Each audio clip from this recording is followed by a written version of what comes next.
The bullet was already in the air when Mark Ellison made his choice: save a stranger or save himself. What happened next didn't just stop a robbery, it rewrote two lives completely. I'm about to tell you a story about a single father who walked into a bank for a paycheck and walked out a hero, only to discover the woman he saved would soon be signing his. This is a true testament to how one split-second decision can change everything. Before we dive in, do me a favor. Comment below with your city or country so I can see how far this story travels. And stick with me until the end, because what happens in the final moments will absolutely blow your mind.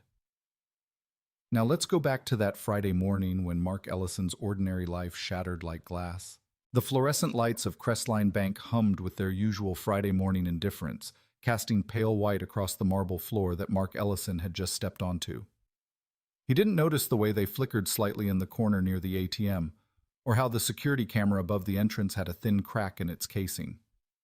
Mark wasn't looking for details that morning. He was looking for relief. His daughter Sophie's field trip permission slip was due Monday. The electricity bill had a red stamp on it, and the sole of his right work boot had started separating from the leather 2 days ago, flapping slightly with each step, like a tired mouth trying to speak.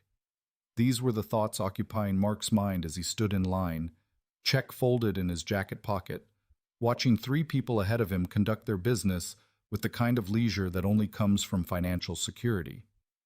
Mark was 42 years old, but his hands looked 50. Years of night shifts, mopping floors, scrubbing toilets, and buffing corporate hallways had left them rough and cracked.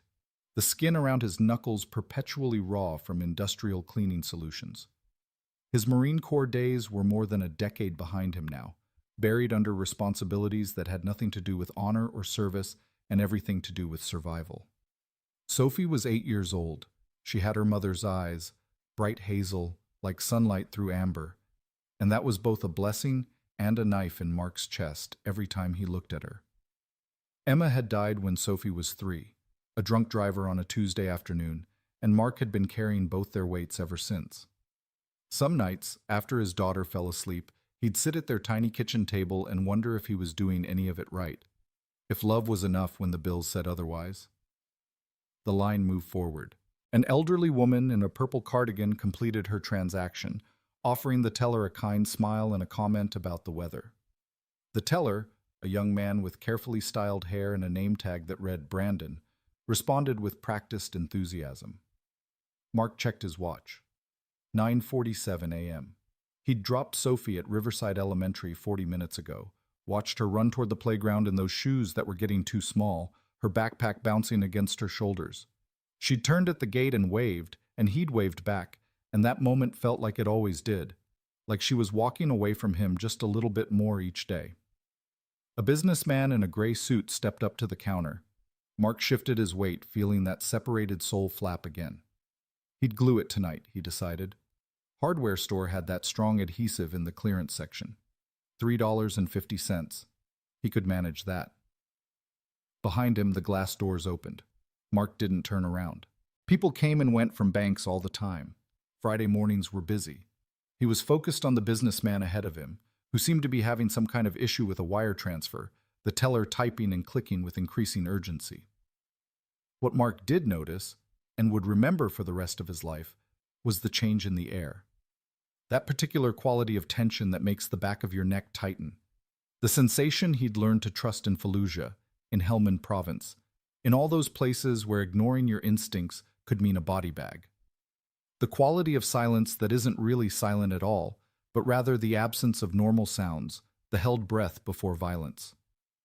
He turned his head just slightly, peripheral vision catching movement by the entrance. 3 men, black masks, the kind you see in movies, the ski masks that turn human faces into blank, terrifying voids.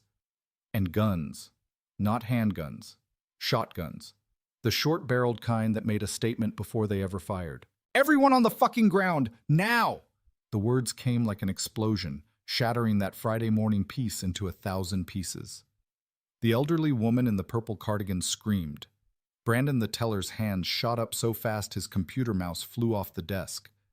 The businessman in gray dropped his briefcase and it hit the marble with a sound like breaking bones. Mark's body remembered before his mind could catch up. His knees bent, his center of gravity dropped, and he was moving. Not down to the ground like everyone else, but laterally, diving behind the thick marble column that supported the bank's vaulted ceiling. His shoulder hit the cold stone with a dull thud that would leave a bruise, but he barely felt it. His heart was jackhammering in his chest, his breathing suddenly shallow and controlled, every sense sharpening into that combat clarity he'd thought he left behind years ago. "Phone's out. Wallet's out. You fucking move, you die." The voice belonged to the tallest of the three robbers, the one who'd kicked the door open. He was waving his shotgun in wide arcs, the barrel tracking across terrified faces like a predator selecting prey. The other two fanned out immediately, their movements coordinated, practiced. This wasn't their first robbery. Mark could tell by the way they moved, the way they covered angles, the way one immediately vaulted the counter while the other grabbed the nearest customer, a woman in a navy blue suit who'd been standing by the deposit slips. She fell hard. Mark heard the impact of her knees hitting marble, heard her cry out in pain and terror. From his position behind the column, he could see her clearly now. Mid-40s, maybe? Dark hair pulled back in a professional bun that was already coming undone. Designer suit, expensive but understated. Leather briefcase lying 3 feet away where she'd dropped it. And the expression on her face, that raw animal fear that came from staring at your own mortality. The robber, shorter, stockier than the leader, grabbed her by the arm and yanked her up. "Open the vault," he snarled, his voice muffled behind the mask. "You look management. You got keys." I'm not," the woman started, her voice breaking. "I don't work here. I'm just a customer. Please, I'm just—" "Liar!" The robber shook her so hard her head snapped back. Then he shoved the shotgun against her temple. The metallic click of the safety disengaging was loud as a thunderclap in that acoustic space. "You got 3 seconds to stop lying, bitch. 1. Mark's mind went absolutely cold. Not frozen. Cold. Calculating. Processing. The combat veteran in him was running numbers, measuring distances, computing probabilities.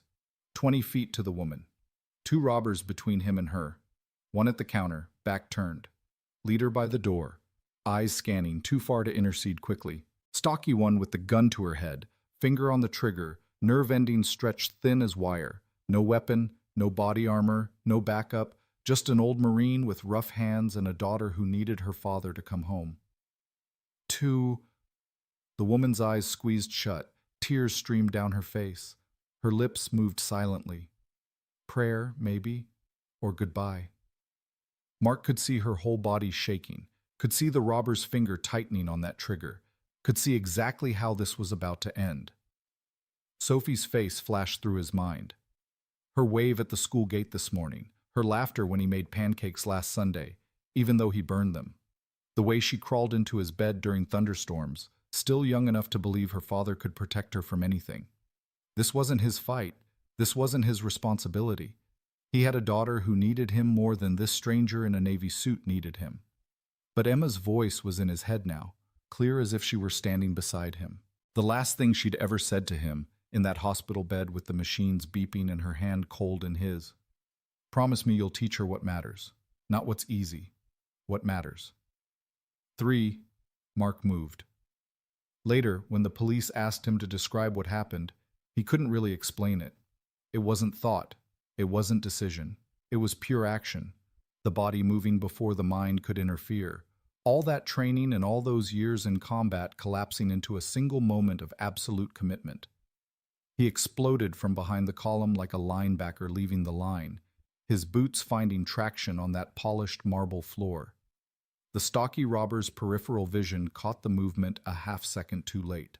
The man started to turn, started to redirect the shotgun, but Mark was already inside his arc, already driving forward with every ounce of force his 190-pound frame could generate. The tackle caught the robber at chest height. Mark's shoulder connected with the man's sternum with a sound like a baseball bat hitting meat. The air went out of the robber in a shocked wheeze. They crashed together into the customer service counter, Mark's momentum carrying them over in a tangle of limbs and fury. The shotgun went flying, skittering across the marble floor with a metallic scraping that seemed to last forever. Mark didn't stop moving. Couldn't stop. In combat, hesitation was death. He got his hand around the robber's throat, squeezing, his other hand pinning the man's gun arm.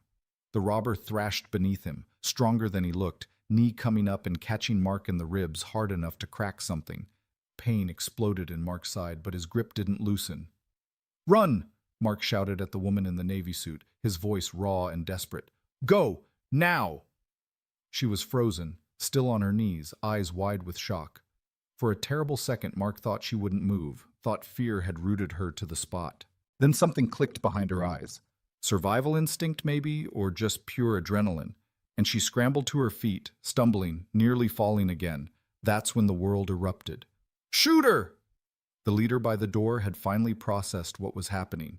He swung his shotgun up, tracking toward Mark and his struggling adversary. The muzzle was a black hole, a void about to birth destruction. Mark had just enough time to register what was coming. Not enough time to stop it. Not enough time to save himself. The shotgun roared. Sound became physical force, slamming into Mark's eardrums. The ceiling exploded above them. The leader's shot had gone high, panicked, hitting the decorative light fixture instead of its intended target. Glass rained down in 1,000 glittering pieces, fluorescent tubes shattering and sending sparks cascading. Someone was screaming. Maybe multiple someones. The bank filled with smoke and the acrid smell of gunpowder. Mark used the chaos. He released the stocky robber's throat and rolled, grabbing the fallen shotgun with both hands. It was heavier than he expected, or maybe his arms were just shaking too hard. He didn't know how to fire it. He didn't want to fire it. He just needed it away from them, away from anyone. He hurled the weapon toward the far corner of the bank, sending it spinning through the air. It hit the wall with a crash and clattered to rest near a potted plant. The woman in the navy suit was running now, finally, heading for the emergency exit at the side of the building. Good. That was good.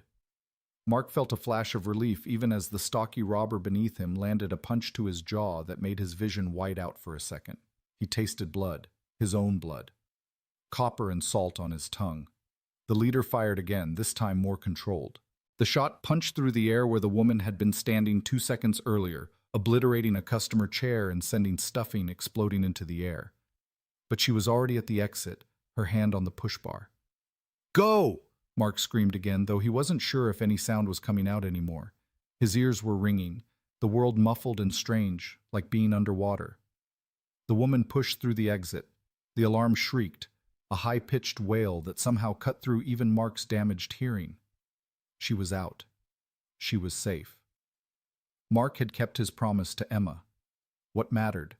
Not what was easy. Now he just had to survive the next 60 seconds. The stocky robber bucked hard, finally getting leverage, throwing Mark off. Mark's back hit the marble and knocked the wind out of him. He gasped, ribs screaming where he'd been kneed. The robber was up faster than Mark, reaching for something at his belt. Not another gun, a knife. Long and serrated, the kind that hunters used for field dressing.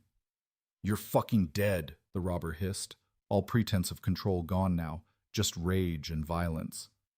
Mark tried to scramble backwards, but his boot caught on something, his own separated soul flapping uselessly. He went down again, hard, elbow cracking against the floor. The robber was on him, knee pressing into Mark's chest, all that weight cutting off his air. The knife came up, blade catching the emergency lighting, ready to descend. This was it. This was how it ended. Not in Helmand Province. Not in any of the places where death had seemed appropriate. But in a suburban bank on a Friday morning, because Mark Ellison couldn't walk away from someone in trouble. Sophie's face. That wave at the school gate. Who would pick her up today? Who would make sure she knew she was loved? The knife started down. A shotgun blast tore through the air, but this time not from inside the bank. The leader by the door jerked backward, a red bloom appearing on his shoulder. He dropped his weapon, screaming. Through the shattered front windows, Mark could see movement. Police, at least 4 of them, taking positions behind their vehicles in the parking lot, weapons drawn. "Cops! Cops!" The third robber, the one who'd been at the counter, was suddenly abandoning his post, scrambling toward the back of the bank. The stocky one on top of Mark hesitated, knife still raised, his eyes darting between Mark and the exit. His partners were already running, the leader clutching his wounded shoulder, blood streaming between his fingers. Sirens. So many sirens, getting closer, the wail of them filling the morning air like the soundtrack to judgment. The stocky robber made his choice. He threw himself off Mark and ran, following his partners toward the back exit, leaving the knife behind. It hit the floor beside Mark's head with a dull clink. Then they were gone. The broken glass, the smoke, the screaming. It all continued. But the immediate threat was over. The robbery was done. Mark lay on the cold marble floor, staring up at the ceiling where fluorescent lights flickered through settling dust. His ribs hurt. His jaw hurt. His elbow hurt. Everything hurt. But he was alive. The woman was alive. He started laughing. It came out as a wet, painful sound, almost a sob. He couldn't stop. Combat high, probably. Adrenaline crash. Whatever therapists called it. He'd done it. He'd actually done it. Footsteps thundered into the bank. Police officers, tactical vests and raised weapons, shouting commands that Mark couldn't quite process. Someone was kneeling beside him, hands on his shoulders. A young officer, maybe 25, eyes wide with concern. "Sir? Sir, are you hit? Where are you hurt?" Mark tried to sit up, and the officer pressed him back down. "I'm okay. The woman in the blue suit. She got out? Someone went through the emergency exit. Yeah, we got her. She's safe."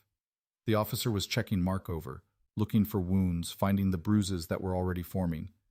"EMTs are on their way. Just stay down, okay? You're in shock." Mark nodded, or thought he nodded. The world was getting fuzzy around the edges, sound fading in and out like a badly tuned radio. He could hear more voices now, more footsteps. Someone was crying. Brandon the teller, maybe, or the elderly woman in the purple cardigan. "The check," Mark mumbled. "I need to cash my check." The young officer gave him a strange look. "Sir, I don't think that's a priority right now."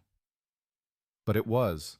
It was all Mark could think about as they loaded him onto a stretcher, as they carried him out into the parking lot where news vans were already arriving, cameras already rolling, the electricity bill, Sophie's field trip, those shoes that were getting too small. He'd saved someone. He'd done what mattered. And in doing so, he'd missed his chance to deposit his paycheck, which meant next week would be even harder than this one. The EMTs were saying something about his arm. Mark looked down and saw blood for the first time, a dark stain spreading through his jacket sleeve. He hadn't even felt it happen. Must have been during the tackle, or maybe when they were struggling. Just a graze, probably. Nothing serious. "Sophie," he said to no one in particular. "I have to pick up Sophie. 3:15. Can someone—" "We'll make sure someone calls," a female voice said. A paramedic, kind eyes, already wrapping his arm. "We'll get it sorted out. Just focus on staying calm." Calm. Right. Mark closed his eyes as they loaded him into the ambulance, as the sirens started up again, as the world became motion and noise in the aftermath of adrenaline.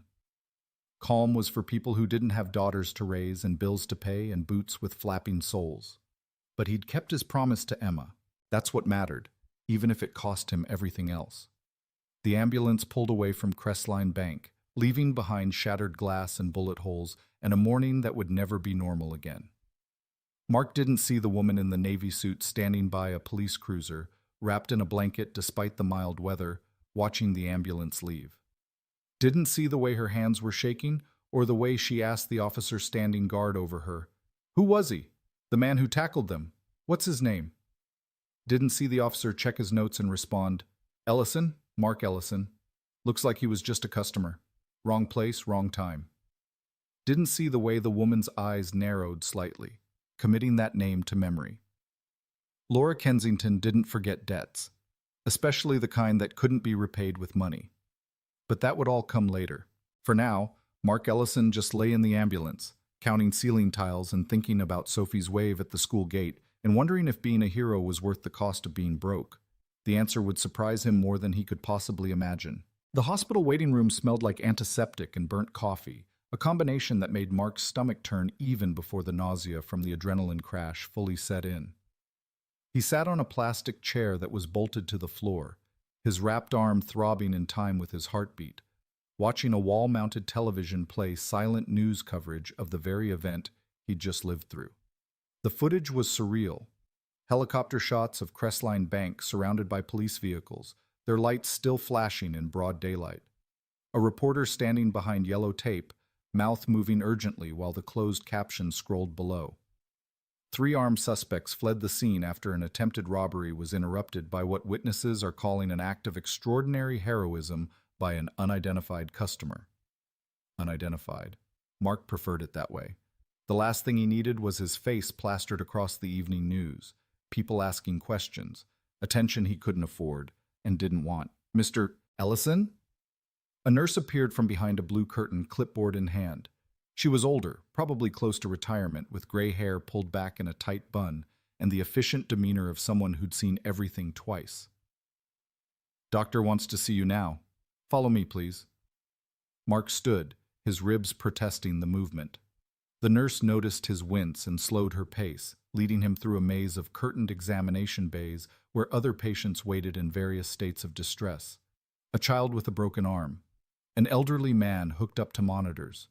The ambient sounds of suffering and healing blended into white noise. The examination bay she led him to was identical to all the others. Pale green curtains, a paper-covered table, a rolling stool, and medical equipment Mark couldn't name mounted on the walls. She gestured for him to sit on the table, and the paper crinkled loudly under his weight. "Dr. Martinez will be with you shortly," she said, making notes on her clipboard. "The bullet wound is superficial, but he'll want to make sure there's no nerve damage. You're very lucky." Lucky. The word felt strange in Mark's mouth. He'd been tackled, kneed in the ribs, punched in the jaw, and grazed by a bullet. But he was alive and relatively intact, so maybe lucky was the right word after all. The nurse left, and Mark was alone with the hum of fluorescent lights and his own thoughts. He checked his phone for the 14th time since arriving at the hospital. Still no missed calls, but he had 6 text messages, all from Diane Peterson, his supervisor at Morrison Janitorial Services. The first one read, "Mark, where are you? You were supposed to start your shift an hour ago." The subsequent messages grew progressively more irritated, culminating in, "This is strike 2. Don't bother coming in this weekend if you can't commit to your schedule." Mark's jaw tightened. He typed out a response explaining what had happened, then deleted it, then typed it again, then deleted it again. What was he supposed to say? "Sorry I'm late. I stopped a bank robbery?" It sounded ridiculous even in his own head, like the kind of excuse someone made up when they overslept. Before he could decide how to respond, the curtain pulled back and a man in a white coat entered. Dr. Martinez was younger than Mark expected, maybe late 30s, with kind eyes behind wire-rimmed glasses and the careful hands of someone who took his work seriously. "Mr. Ellison, I'm Dr. Martinez. I've reviewed the paramedics' report and the preliminary examination. How are you feeling?" "Like I got hit by a truck," Mark admitted. "But I've had worse." Martinez pulled on latex gloves and approached the examination table. "Mind if I take a look at that arm? The paramedics did good work, but I want to make sure we don't need to do anything more extensive." Mark nodded and extended his injured arm. The doctor unwrapped the bandage carefully, revealing an angry red line about 3 inches long across Mark's upper arm.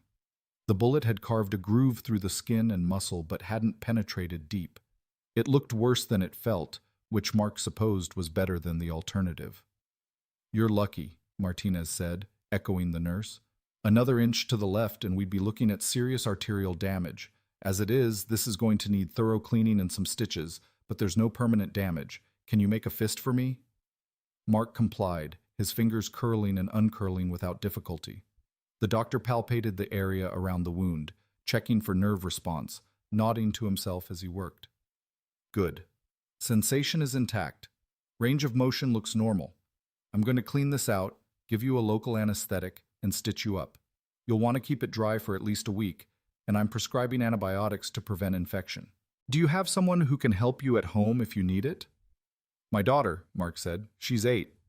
Martinez paused in his preparation, a bottle of saline in one hand, gauze in the other. 8? That's young for caretaker duties. Do you have any other family nearby? Friends? Mark shook his head. His parents were dead. Emma's parents had moved to Arizona after she died, couldn't bear to be in the same city where they'd lost their daughter. And friends? That required time and energy Mark didn't have to spare. He had coworkers, acquaintances, people who knew his name and waved when they passed. But no one he could call at 2 in the morning. No one who'd drop everything to help. We manage, Mark said simply. The doctor didn't push, which Mark appreciated. He just went about his work with quiet efficiency, cleaning the wound with methodical care. The saline solution was cold against Mark's skin, and he focused on that sensation rather than the deeper pain underneath. Martinez worked in silence for several minutes before speaking again. The police want to talk to you when we're finished here. There's a detective waiting outside. You don't have to speak with them right away if you're not feeling up to it. It's fine, Mark said. I figured they'd have questions. Still, you've been through a traumatic event. Take your time. Make sure you're ready. Martinez finished cleaning and reached for the syringe of local anesthetic. You're going to feel a pinch. Try to stay still. The needle went in, sharp and cold, but Mark barely reacted. He'd had worse. Hell, he'd stitched his own hand once in Helmand when the field medic was dealing with more serious casualties. This was nothing. As the anesthetic took effect, numbing his arm into a distant, disconnected thing, Mark's phone buzzed again. Another text from Diane. Last chance to respond before I put you down for termination. His chest tightened. He couldn't lose this job. Sophie's health insurance came through Morrison Janitorial. Her after-school program was paid for by the Employee Assistance Fund. Without this job, they'd be in serious trouble within a month. Something wrong? Martinez asked, threading the suture needle. Work, Mark muttered. My supervisor doesn't believe I had a good reason for missing my shift. Tell her to call the hospital. We'll verify your treatment. The doctor made the first stitch, his hands steady and precise. I'm assuming your employer will be understanding about the circumstances. Mark didn't respond. Understanding wasn't a word he associated with Diane Peterson. She was the kind of supervisor who saw employees as interchangeable units of labor, easily replaced if they didn't perform. Mark had watched her fire a guy for being 10 minutes late 3 times in 2 months. Never mind that the guy's car had broken down and public transit in their city was a nightmare. The stitching continued in silence. Mark counted each pull of the thread, each tug at his skin. 15 stitches total. Martinez worked with the concentration of an artist, making sure each stitch was placed perfectly. The tension even. When he finished, he dressed the wound with fresh bandages and stripped off his gloves. All done. I'm writing you a prescription for antibiotics and pain medication. Take them as directed. The stitches should dissolve on their own in about 2 weeks, but I want you to come back in 1 week for a follow-up. Can you commit to that? I'll be here, Mark promised, though he had no idea how he'd afford the copay for a follow-up visit. His insurance through Morrison had a $1,000 deductible, and he'd already blown through most of it when Sophie had pneumonia last winter. Martinez handed him a paper with aftercare instructions and 2 prescription slips. The pharmacy downstairs can fill these today. Any questions? How long until I can work? Physical labor? Martinez considered. I'd say rest for at least 3 days. After that, light duty only for another week. Nothing that involves heavy lifting or repetitive arm movements. You need to give those muscles time to heal properly. 3 days. Mark's mind raced through the math. 3 days without pay meant roughly $360 he wouldn't have. That was groceries. That was the electric bill. That was the difference between making it and not making it. Right, Mark said, trying to keep his voice neutral. Thanks, Doc. Martinez seemed to sense the distress under Mark's calm exterior. He pulled up the rolling stool and sat down, bringing himself to eye level with Mark. Look, I can tell you're worried about money. Most people in your situation would be. The hospital has a financial assistance program. The social worker can set you up with an application before you leave. It might help with his bills from today. I'll manage, Mark said automatically, the way he always did. Pride was expensive, but it was all he had left sometimes. Stubborn is one thing, stupid is another. Martinez's tone was gentle but firm. I'm going to have someone from social services stop by before you leave. Just talk to them. That's all I'm asking. Before Mark could protest, the doctor stood and pulled back the curtain. A detective was indeed waiting outside, exactly as Martinez had warned. She was tall, black, maybe early 50s, with sharp eyes that had seen too much and a wedding ring that caught the fluorescent light as she tucked her notebook under her arm. "Mr. Ellison, I'm Detective Patricia Warren. Mind if I ask you a few questions about what happened at Crestline Bank?" Mark nodded, and she stepped into the examination bay as Martinez departed. Warren pulled the curtain closed behind her, creating a small pocket of privacy in the busy emergency room. She didn't sit, just stood with her weight balanced on both feet, ready to move if necessary. A cop's stance. "First off," Warren said, "that was either the bravest or the stupidest thing I've seen in 20 years of police work. Possibly both." "Probably both," Mark agreed. A smile flickered across Warren's face, brief as lightning. "Fair enough. Walk me through what happened, start to finish. Take your time." So Mark did. He described the morning, dropping Sophie at school, entering the bank to cash his check, the three masked men with shotguns, the woman in the navy suit being grabbed and threatened, his decision to intervene, the tackle, the gunfire, helping the woman escape. He kept his voice steady and factual, the way he'd learned to give after-action reports in the Marines. Just the facts, no emotion, no editorial.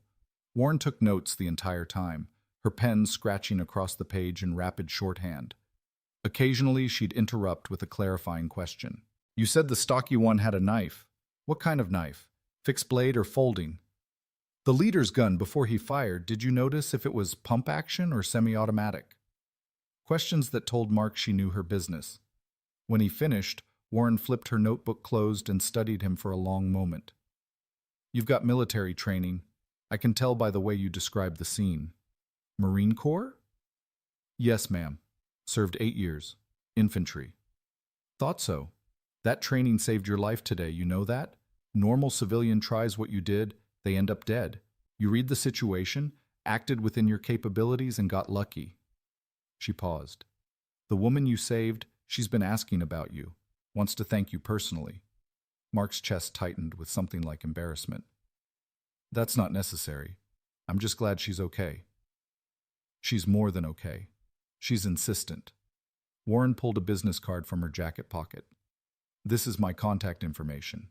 We may need you to come in and give a formal statement in the next few days. And for what it's worth, Mr. Ellison, the department appreciates what you did. You saved lives today. That matters." She left before Mark could respond, the curtain swaying in her wake. He stared at the business card, Detective Patricia Warren, Robbery Homicide Division, then tucked it into his pocket next to the prescription slips. A few minutes later, a young woman in business casual attire appeared. She introduced herself as Kelly from Social Services and launched into an explanation of financial assistance programs with the kind of enthusiasm that suggested she genuinely cared about helping people. Mark listened politely, accepted the paperwork she offered, and promised he'd look it over. He probably wouldn't. Charity stuck in his throat like a fishbone.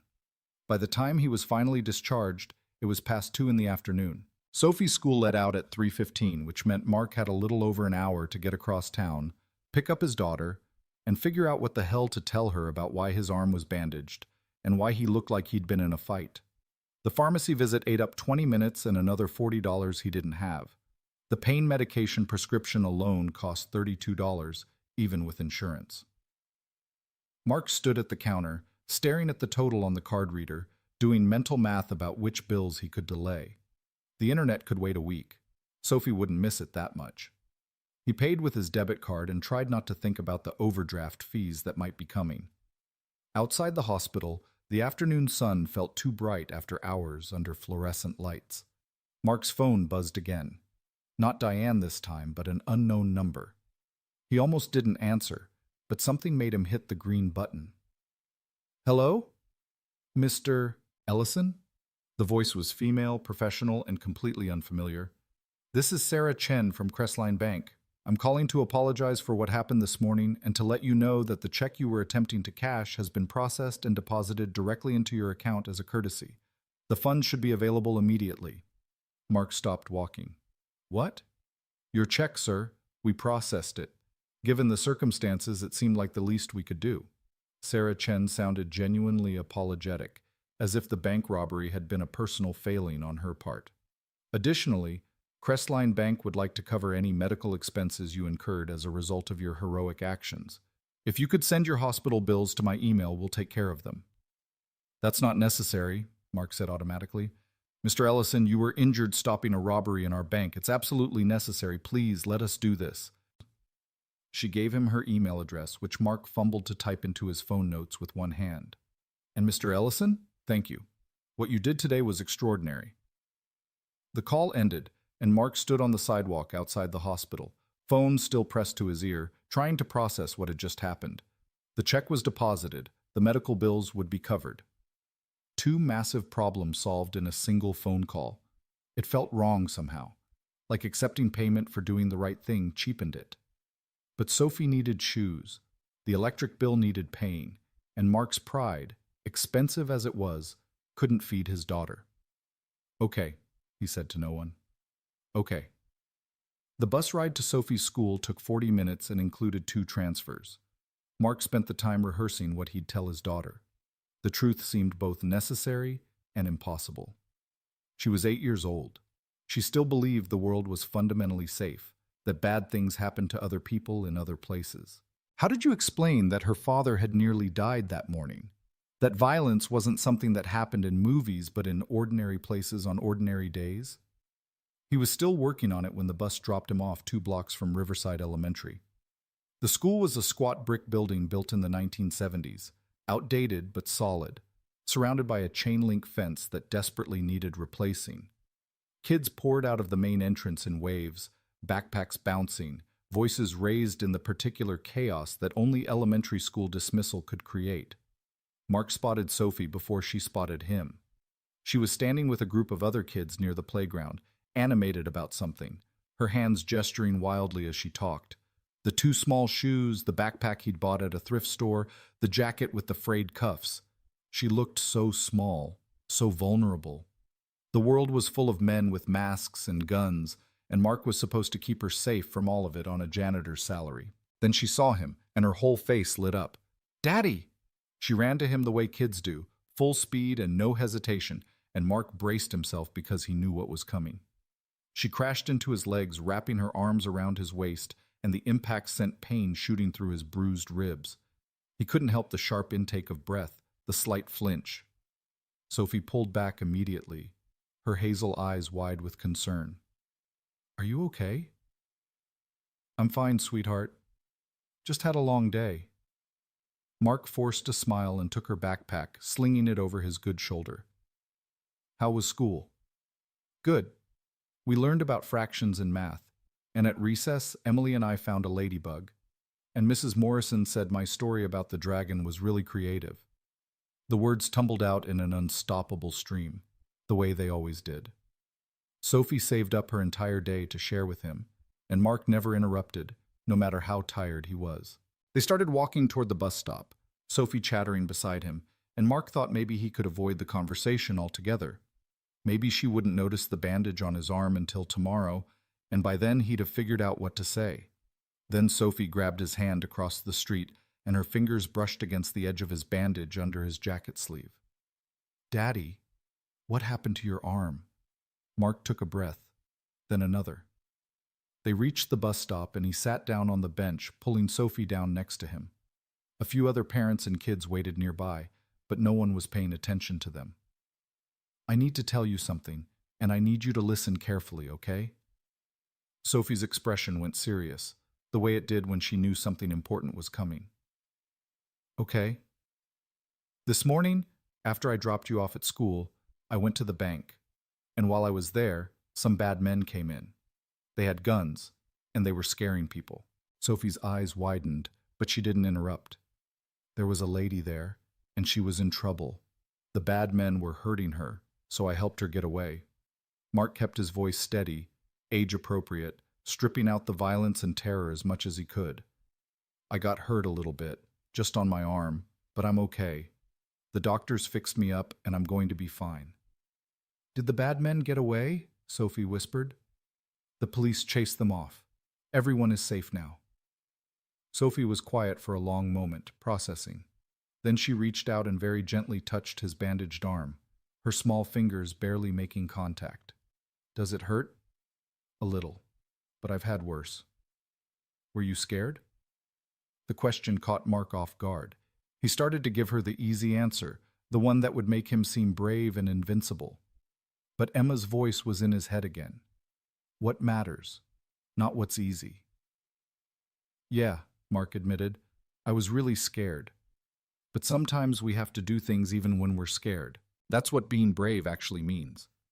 Sophie leaned against his side, careful to avoid his injured arm. "I'm glad you helped the lady. Mom would be proud of you." Mark's throat tightened. He wrapped his good arm around his daughter and held her close, breathing in the scent of her strawberry shampoo and school cafeteria lunch. "Thanks, kiddo." The bus arrived, and they climbed aboard, finding seats near the back. Sophie pulled out a library book and started reading, occasionally pointing out pictures to Mark and providing commentary. The normalcy of it was surreal after the morning's chaos. The world had almost ended, and now they were just riding the bus home like any other day. Mark's phone buzzed again. Another text from Diane. "Your termination paperwork will be ready Monday. You can pick up your final check then." He stared at the message for a long moment, then put his phone away. He'd deal with it later. Right now, Sophie was showing him a picture of a wizard in her book, and that was more important than anything else. They got off the bus 6 blocks from their apartment, a third-floor walk-up in a building that had seen better decades. The elevator had been broken for 2 months, so they took the stairs, Sophie bounding up ahead of him while Mark climbed more slowly, his ribs protesting with each step. Their apartment was small, just 2 bedrooms, a cramped kitchen, and a living room that barely fit their second-hand couch and TV. But it was clean. Mark made sure of that. He might not have been able to give Sophie much, but he could give her clean. "Homework first, then you can watch TV," Mark said, the same thing he said every afternoon. Sophie groaned but complied, dumping her backpack on the kitchen table and pulling out her math worksheet. Mark made her a snack, peanut butter on crackers because they were out of jelly, and then collapsed onto the couch. His entire body ached. The pain medication was starting to wear off, and he considered taking another pill but decided against it. He needed to stay sharp, needed to figure out his next move. No job, medical bills that might or might not be covered, a daughter who needed stability and security that Mark wasn't sure he could provide anymore. He must have dozed off because the next thing he knew, Sophie was shaking his good shoulder. "Daddy, it's dinner time." Mark blinked awake, disoriented. The apartment was darker, late afternoon sun slanting through the windows. He checked his phone. 6:30. He'd been asleep for almost 3 hours. "Sorry, sweetheart. I'll make something."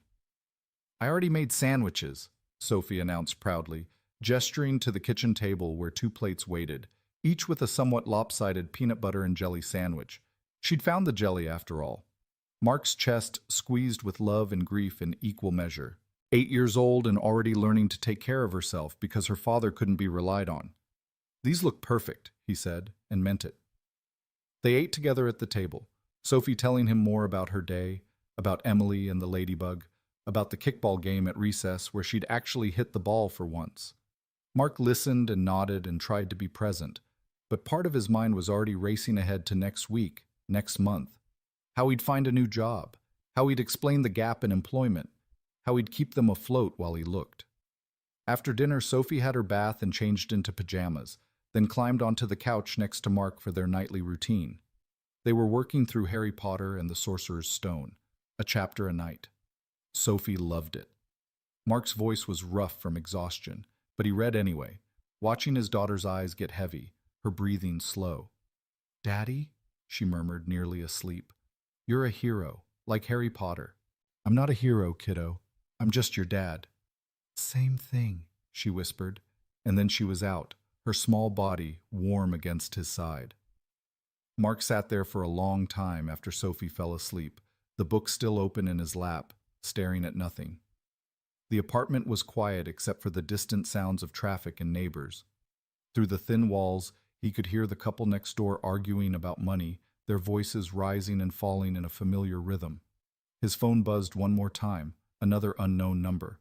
Mark almost didn't answer, but something made him pick up. "Mr. Ellison?" It was a man's voice this time, older, authoritative. This is Richard Hayes, VP of Security for Crestline Holdings. I apologize for calling so late, but I wanted to personally thank you for your actions this morning. What you did was remarkable. Just did what anyone would do, Mark said quietly, not wanting to wake Sophie. That's demonstrably false, Mr. Ellison. Most people freeze. Most people think of themselves first. You didn't. Hayes paused. I'd like to meet with you this week if possible. I have a proposal that might interest you. What kind of proposal? The kind we should discuss in person. Are you available Monday morning, say 10 o'clock? Mark thought about his schedule, then remembered he didn't have a schedule anymore. Diane had fired him. Monday morning was wide open. I can do that. Excellent. I'll have my assistant send you the address.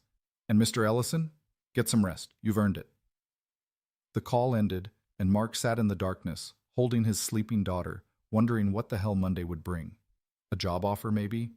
Security work paid better than janitorial. He could hope. Outside, the city continued its evening symphony. Sirens and horns and the low rumble of the subway. Somewhere out there, 3 men with masks and guns were running, trying to disappear.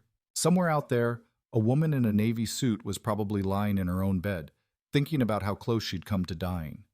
And here, in the small apartment with peeling paint and a broken elevator, Mark Ellison held his daughter and tried to believe that tomorrow might be better than today.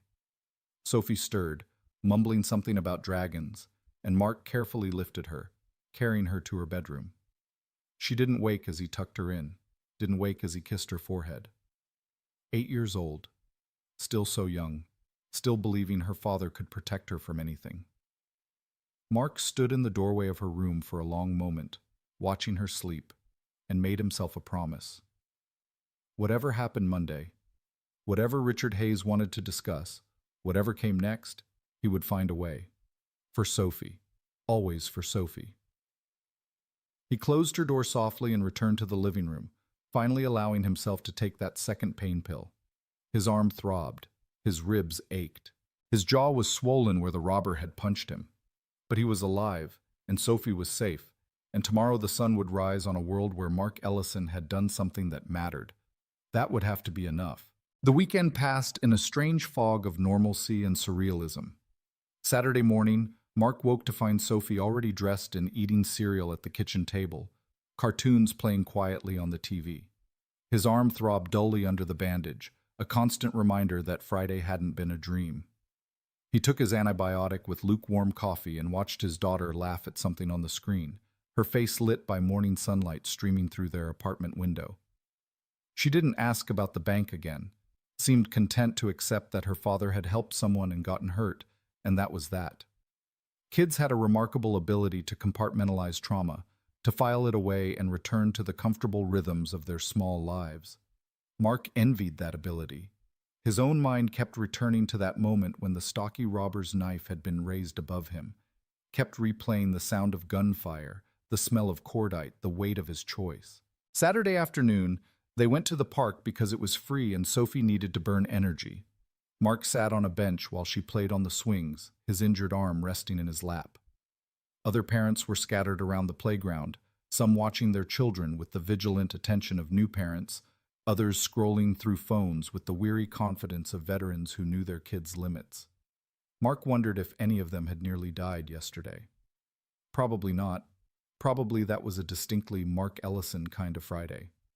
His phone buzzed with an email from Richard Hayes' assistant, a woman named Patricia, who wrote in the clipped, efficient tone of someone who managed important people's time for a living.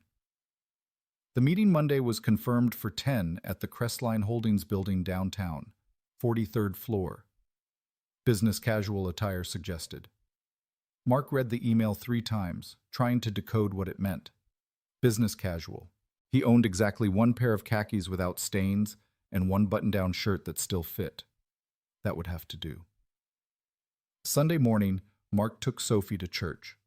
They weren't regular attendees, but Emma had been Catholic and had made Mark promise that Sophie would grow up with faith, even if Mark's own relationship with God was complicated at best. So twice a month they sat in the back pew of St. Catherine's, and Mark let the familiar liturgy wash over him while Sophie fidgeted and colored in the children's bulletin. Father Michael gave a homily about the Good Samaritan, about stopping to help when others passed by, and Mark felt the weight of coincidence settle on his shoulders. After Mass, Father Michael caught Mark at the door, gripping his good hand with both of his own. "I saw the news," the priest said quietly. His Irish accent was still thick despite 40 years in America. "What you did took tremendous courage." "Just reacted," Mark said, uncomfortable with the praise. "Didn't really think about it." That's often when we're most true to ourselves, when there's no time for fear or calculation. Father Michael's eyes were kind behind wire-rimmed glasses. "How's the arm?" "Healing." "And the soul?" Mark didn't have an answer for that. Father Michael patted his shoulder and moved on to greet other parishioners, leaving Mark to collect Sophie and head home. Sunday afternoon dragged. Mark tried to read, tried to watch TV, tried to do anything but think about Monday's meeting. Sophie sensed his restlessness and suggested they bake cookies, something they only did on special occasions because ingredients cost money. But Mark needed the distraction, so they mixed and rolled and baked, filling the apartment with the smell of chocolate chips and butter. Sophie ate 3 cookies still warm from the oven, got chocolate on her face, and laughed when Mark tried to wipe it off with a dish towel. These were the moments Mark lived for. The simple, ordinary moments that added up to a childhood. He couldn't give Sophie much, but he could give her this. The memory of baking cookies with her father on a Sunday afternoon, the apartment warm and sweet-smelling, the world outside temporarily forgotten. Sunday night, after Sophie was asleep, Mark stood in front of his closet and pulled out the khakis and button-down shirt. The shirt was wrinkled. He didn't own an iron, so he hung it in the bathroom and ran the shower hot, hoping the steam would smooth out the worst of the creases. It was a trick he'd learned in the Marines when you needed to look presentable and had no resources. The steam helped, but the shirt still looked tired, like Mark himself. He tried it on, checking his reflection in the bathroom mirror. The bandage on his arm bulged under the sleeve, visible if you knew to look. His jaw was still slightly swollen, a purple-yellow bruise spreading from his chin to his ear. He looked like what he was, a man who'd been in a fight and barely won. Not exactly the image of a professional security expert. Mark took off the shirt and hung it carefully on the door, then returned to the living room. Sleep wouldn't come easy tonight, he knew. His mind was already racing ahead to tomorrow, to the 43rd floor of a building he'd only seen from the outside, to a meeting with people who existed in a different world than his own. He thought about the woman in the Navy suit, Laura Kensington, the CEO. He'd Googled her name Saturday night after Sophie went to bed, found the official corporate biography on Crestline Holdings' website. Laura Kensington, appointed CEO 6 months ago, previously served as Chief Operating Officer, Harvard MBA, 20 years in financial services.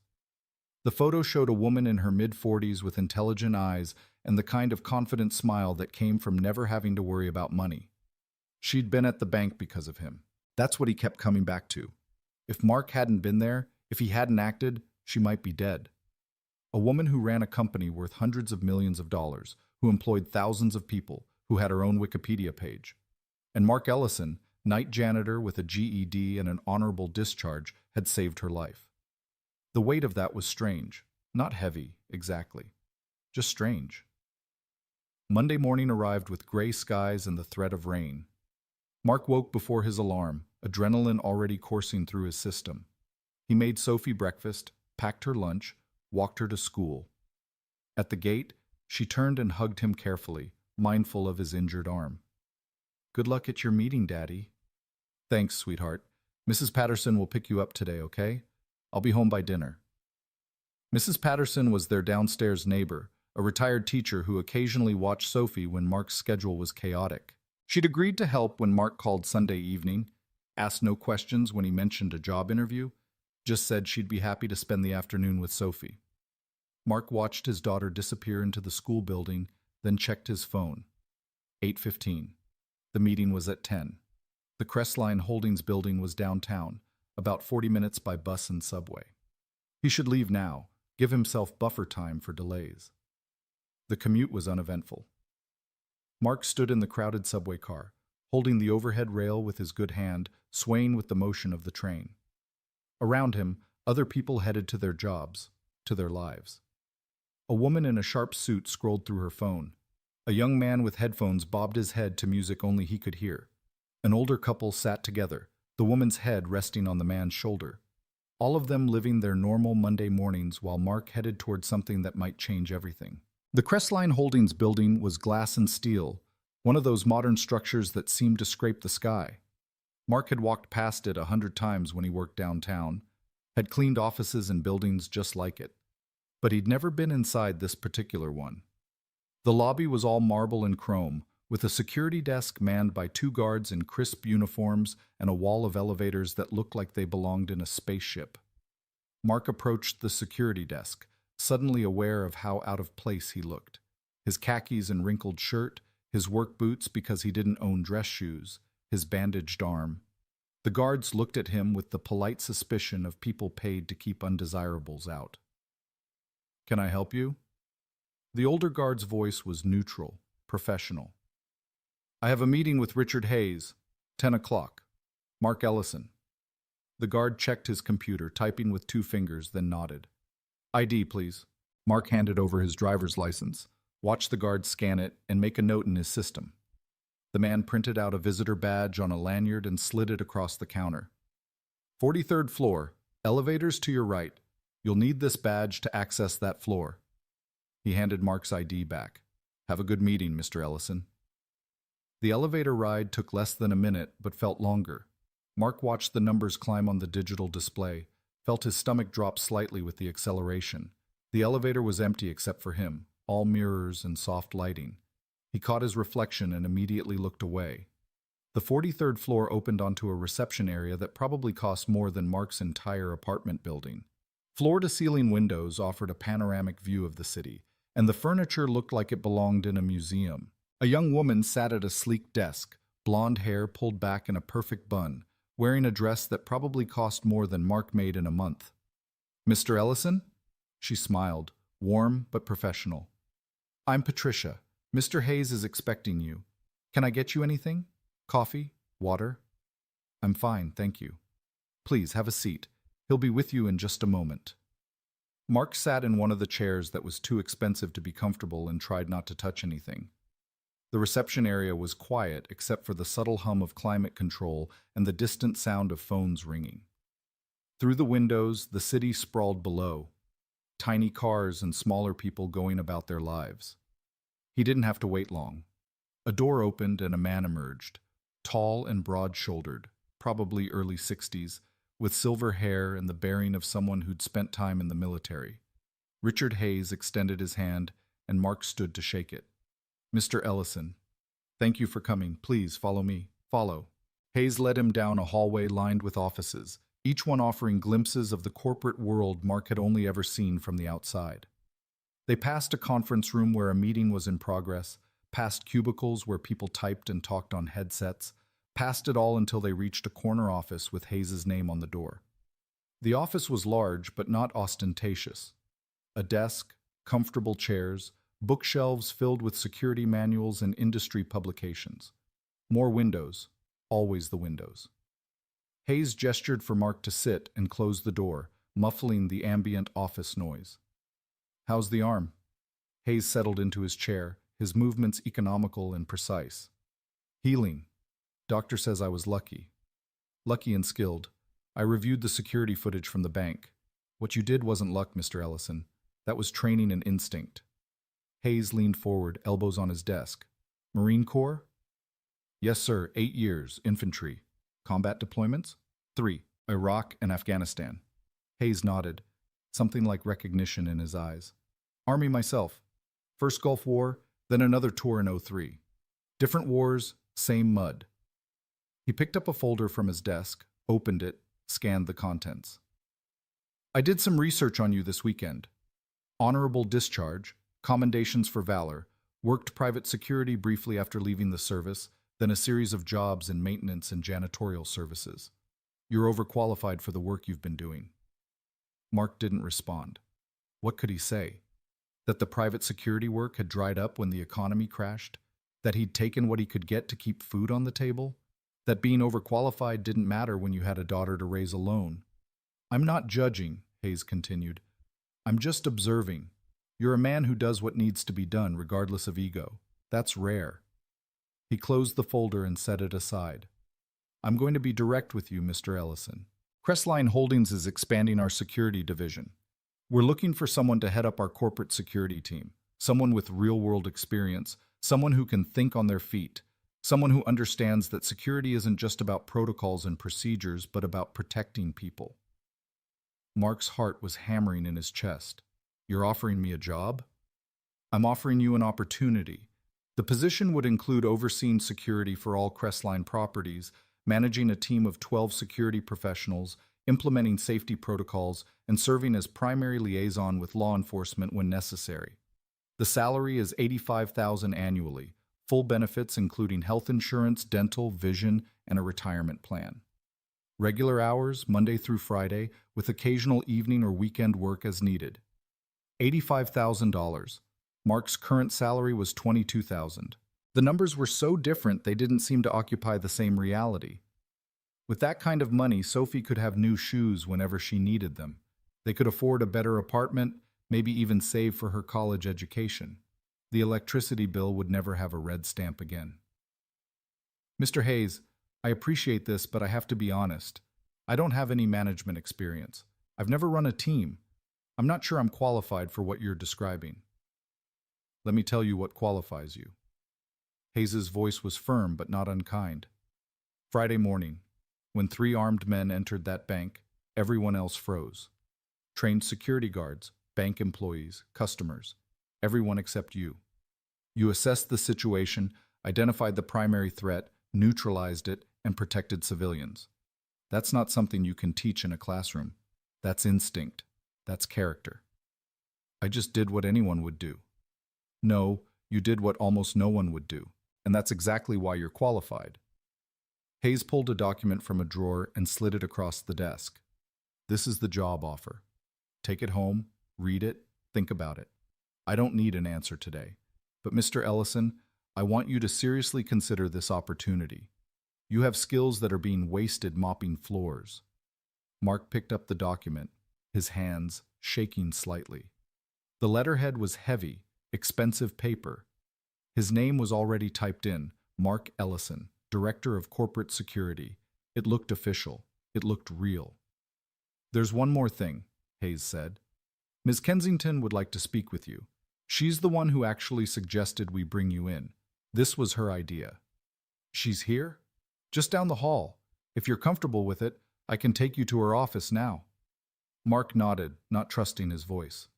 Hayes stood and led him back into the hallway, past more offices and conference rooms, until they reached a set of double doors at the very end.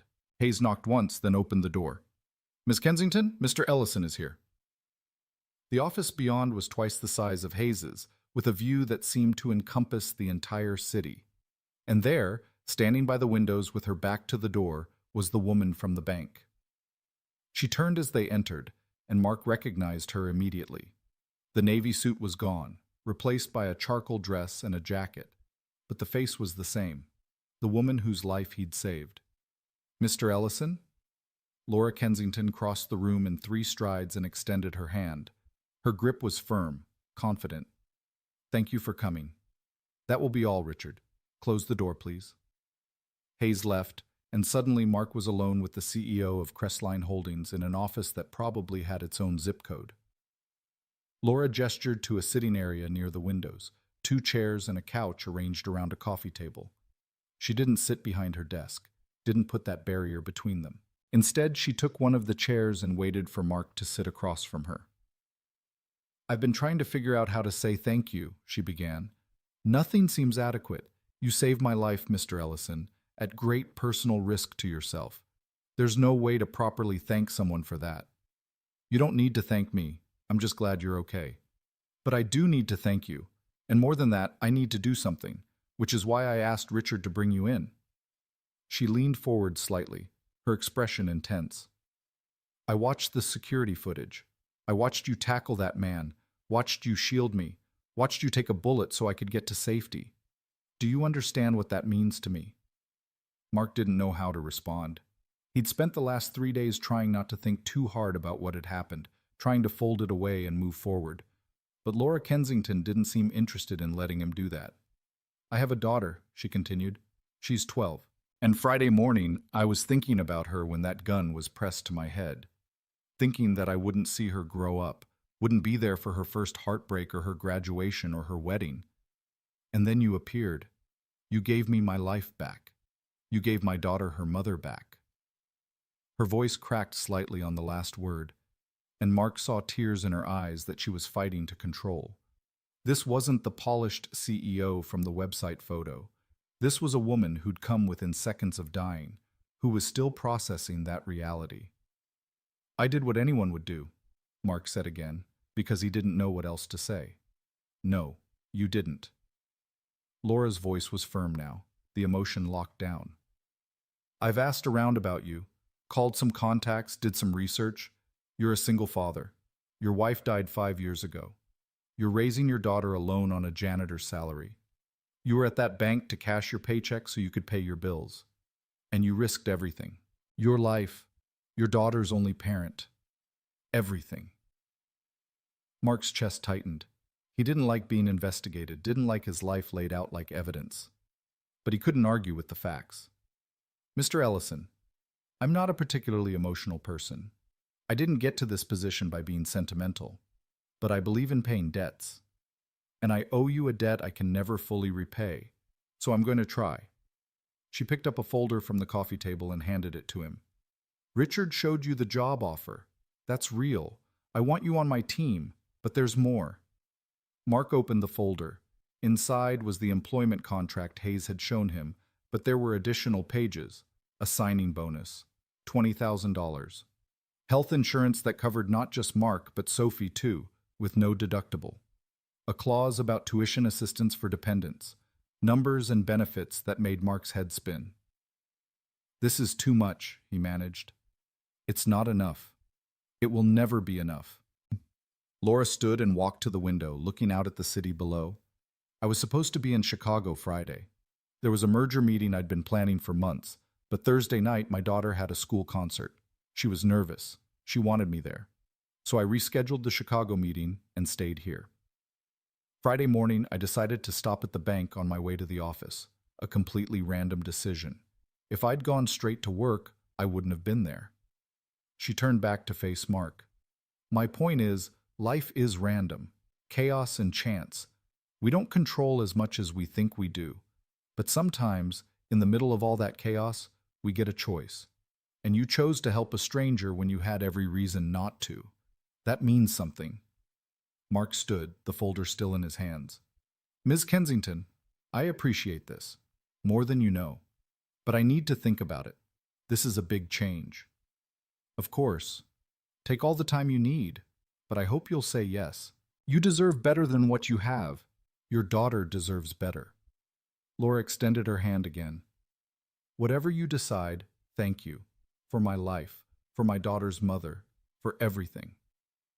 They shook hands, and Mark left, following the hallway back to the elevators, the folder tucked under his good arm. Patricia smiled at him as he passed the reception desk, and Mark managed to smile back. The elevator ride down was faster than the ride up, or maybe time was just distorted. By the time he reached the lobby and stepped out into the gray morning, he felt like he'd been inside for hours instead of less than one. The rain had started, a light drizzle that made the city look softer, less sharp. Mark stood under the awning of the Crestline building and stared at the folder in his hands. $85,000.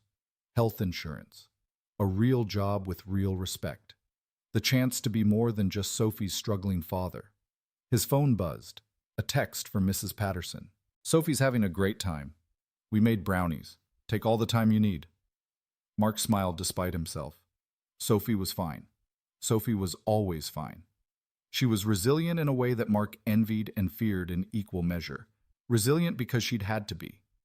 He walked to the subway station, descended into the familiar underground smell of metal and humanity, swiped his Metro card, and stood on the platform waiting for the train.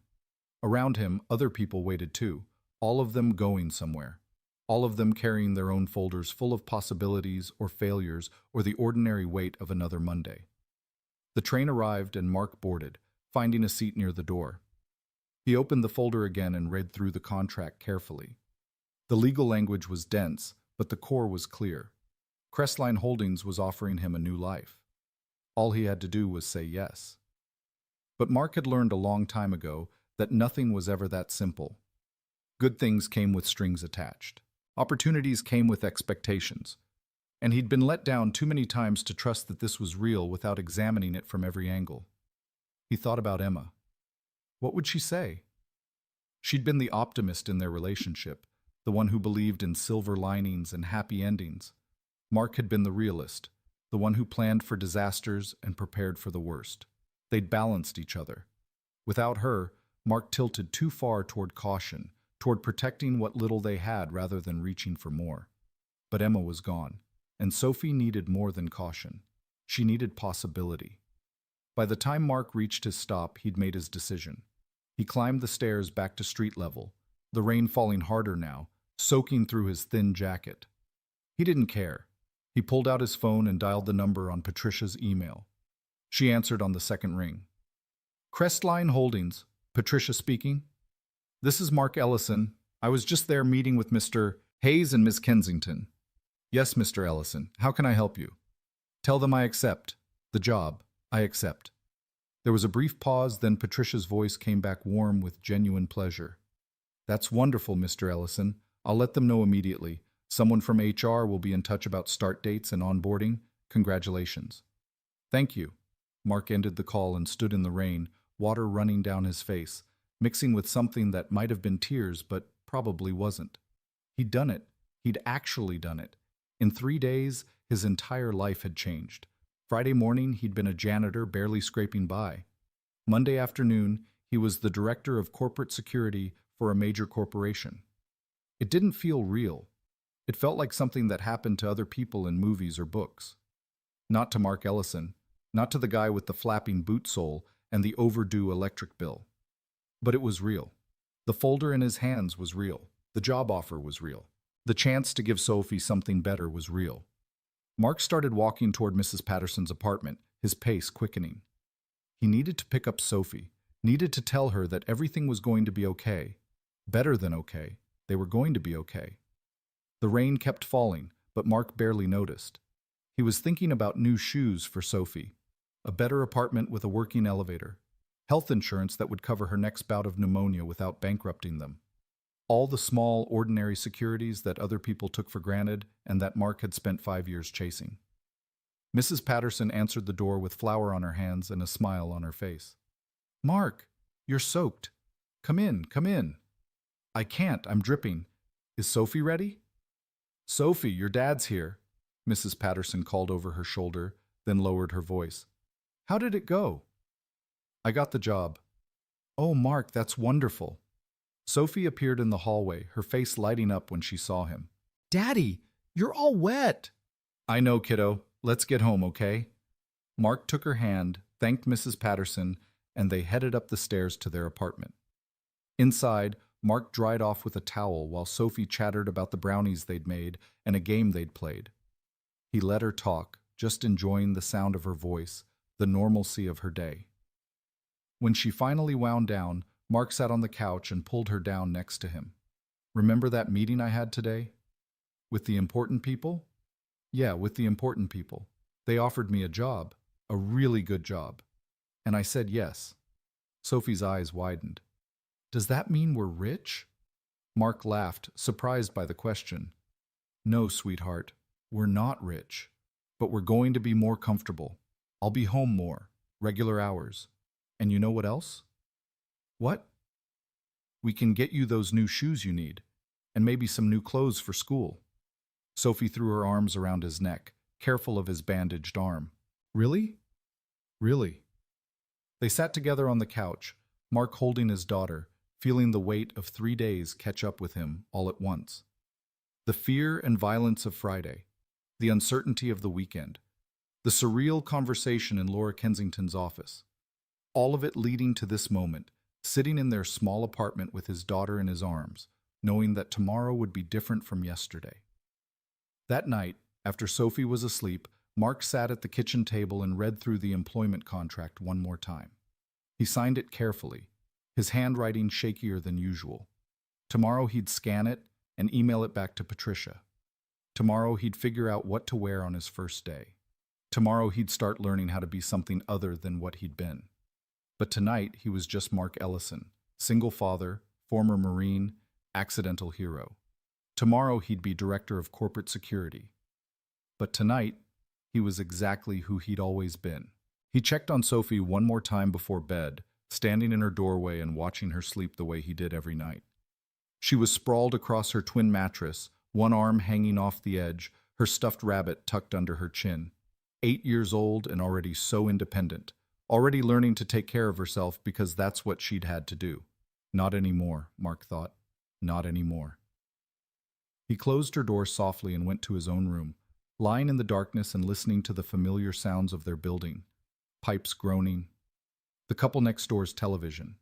Traffic on the street below. The same sounds he'd fallen asleep to for 5 years. But everything was different now. Everything had changed in the space between a normal Friday morning and a Monday afternoon decision.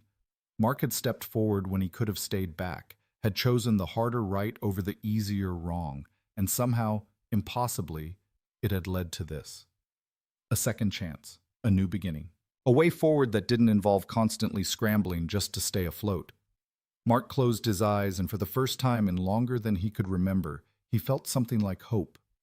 It was fragile and tentative, the way hope always is when you've been disappointed too many times.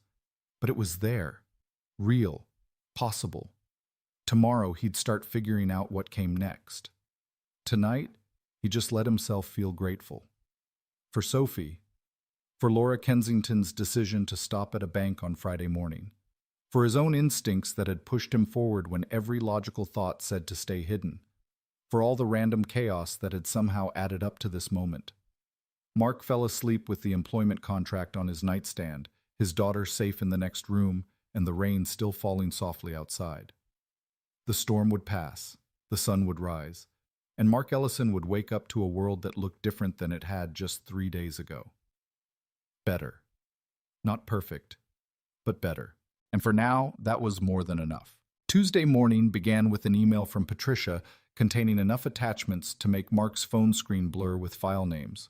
New hire paperwork, tax forms, direct deposit authorization, an employee handbook that was 73 pages long. Benefits enrollment forms with options. Mark had never had to consider before because he'd never had real benefits. Dental insurance with different tiers. Vision coverage. Life insurance with Sophie listed as beneficiary, a detail that made Mark's throat tight when he typed her name.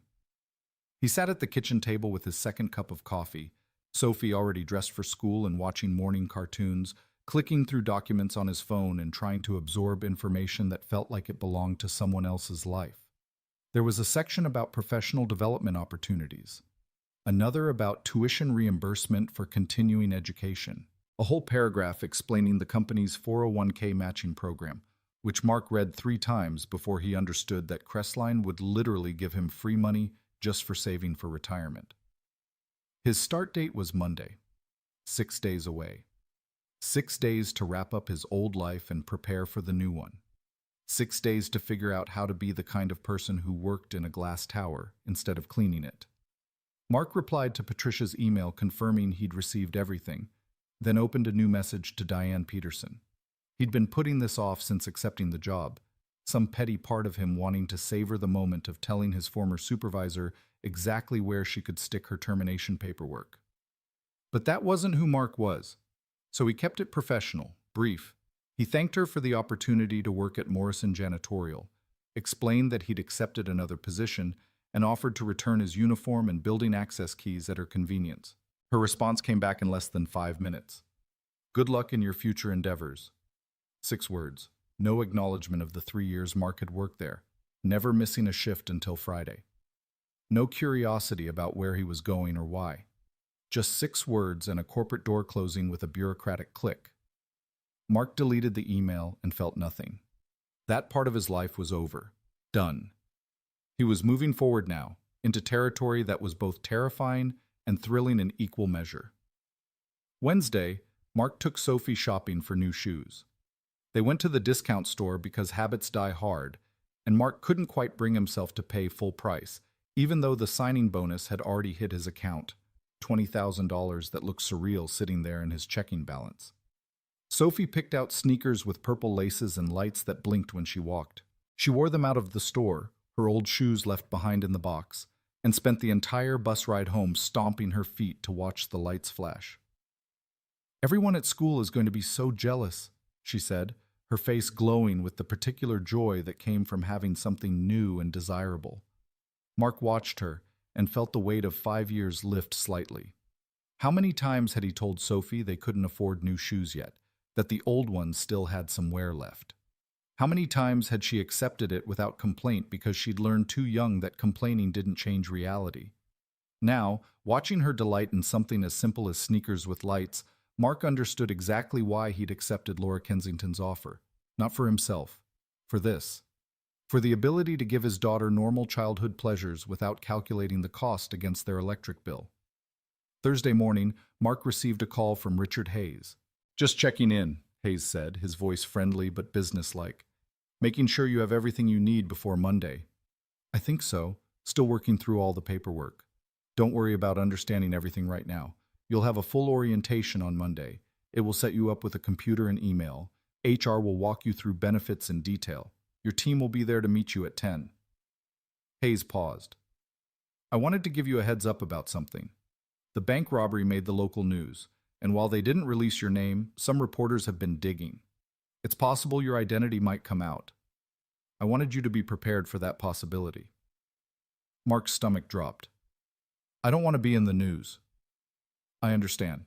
We've done what we can to protect your privacy, but we can't control everything. If reporters do contact you, you're under no obligation to speak with them. Refer them to our PR department. We'll handle it." After the call ended, Mark sat staring at his phone, anxiety creeping up his spine. He'd been so focused on the job and what it meant for Sophie that he hadn't considered the publicity angle. The last thing he wanted was cameras and questions, people calling him a hero when he'd just been a guy who couldn't walk away from someone in trouble. That afternoon, while Sophie was at school, Mark walked to the Morrison janitorial office to return his uniform. It was a small, dingy space above a convenience store, the kind of place that smelled like old coffee and broken dreams. Diane was there, sitting behind her desk with the same sour expression she always wore, like the world was a personal disappointment. Ellison. She didn't stand, didn't offer to shake his hand, just held out her palm for the keys and uniform. Mark handed them over. "I appreciate the opportunity to work here." "Sure you do." Diane tossed the keys in a drawer. "Where are you going? Security guard somewhere?" "Something like that." She snorted. "Well, good luck. You'll need it. People like you always end up back where you started." Mark could have told her about the job at Crestline Holdings, could have described the salary and the benefits in the office on the 43rd floor, could have watched her expression change when she realized exactly how wrong she was about him. But that would have been petty. So instead, he just nodded, said goodbye, and left. Let Diane Peterson think whatever she wanted. Her opinion had stopped mattering the moment Laura Kensington shook his hand. Friday afternoon, Mark got an unexpected visitor. He was doing laundry in the building's basement when someone knocked on the open door. Mark turned to find Detective Patricia Warren standing there, out of uniform, wearing jeans and a leather jacket. "Detective Warren? Hope I'm not intruding. I tried calling, but you didn't answer." She gestured to his phone sitting on top of the washing machine, volume turned down. "Wanted to give you an update on the bank robbery case." Mark wiped his hands on his jeans. "Did you catch them?" "2 of them. The leader and the one you tackled. Arrested them Wednesday morning at a motel outside the city. 3rd suspect is still at large, but we'll get him." Warren leaned against the doorframe. "They're both being charged with armed robbery, aggravated assault, and a few other charges that'll keep them locked up for a long time. The DA wants to know if you'd be willing to testify at trial." "If I have to, yeah." "Good." That's what I told her. Warren pulled out her notebook, flipped through pages. "The one you tackled, his name's Raymond Porter. Career criminal, multiple priors. He's claiming you used excessive force. Says you nearly killed him." Mark's jaw tightened. "He had a knife. Was about to stab me." "I know. It's bullshit, and it won't go anywhere. His lawyer's just trying to build a defense. I wanted you to hear it from me first in case it comes up." Warren closed her notebook. Between you and me, Porter's looking at 20 years minimum. He should be grateful you didn't kill him. After Warren left, Mark finished the laundry in silence, her words echoing in his head. Raymond Porter. Now the stocky robber had a name, a history, a future spent behind bars. Mark tried to feel something about that, tried to access whatever emotion he was supposed to have about the man who'd tried to kill him. But there was just numbness, the same kind of emotional distance he developed in combat when thinking too hard about the enemy made you hesitate. Saturday, Mark took Sophie to visit Emma's grave. They hadn't been in a couple months, and Mark felt guilty about that, the way he always did when too much time passed between visits. The cemetery was quiet, peaceful in the way that places of the dead always were. They walked past rows of headstones until they reached Emma's, a simple marker with her name and dates and the phrase, beloved wife and mother. Mark had chosen those words 5 years ago, standing in the funeral home in shock, unable to process that he was picking out his wife's headstone instead of planning their 10th anniversary trip. The funeral director had been kind but efficient, walking Mark through decisions that felt impossible. What kind of casket? What kind of service? What words would define Emma's entire existence in fewer than 10? Sophie knelt in the grass and traced her mother's name with one finger. She'd been 3 when Emma died, old enough to remember fragments but too young to really understand what she'd lost. Now, at 8, she was starting to grasp it, starting to notice that other kids had 2 parents while she only had 1.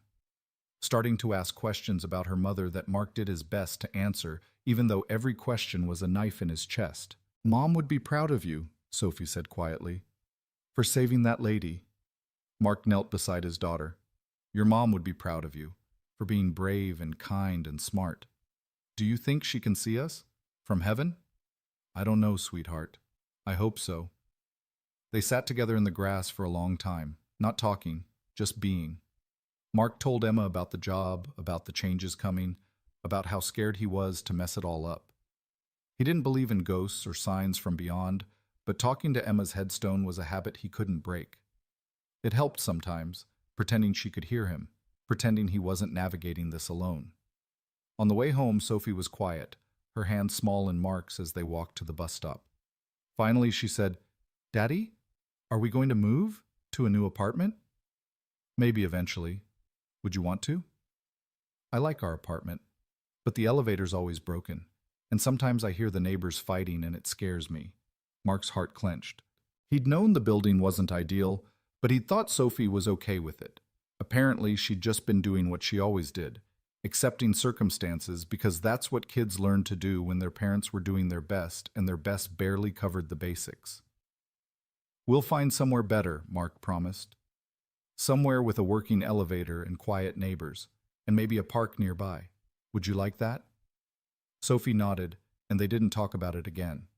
But Mark added it to his mental list of things the new job would fix. Better apartment, better neighborhood, better everything. Sunday evening, Mark stood in front of his closet trying to figure out what to wear for his first day. He'd bought 2 new shirts and a pair of dress pants on Thursday, spending more on clothes than he had in the last 2 years combined. The shirt still had creases from the package, and Mark had learned to iron them using a YouTube video and a $20 iron from Target. The results were acceptable, if not perfect. Good enough for a guy who was still figuring out how to look like he belonged in a corporate office. He laid out the clothes on his bed like a uniform. Dark pants, light blue shirt, his only tie that wasn't stained, black shoes that he'd polished until they reflected light. The bandage on his arm was gone now, the stitches dissolving, leaving behind a pink scar that would eventually fade to white. He'd rolled up his shirt sleeves to hide it initially, but Hayes had told him not to bother. Scars tell stories, the VP had said, and yours is worth telling. Mark wasn't so sure about that, but he'd stopped arguing. If Crestline Holdings wanted to hire a scarred former Marine who'd gotten lucky at the wrong place and time, he wasn't going to talk them out of it.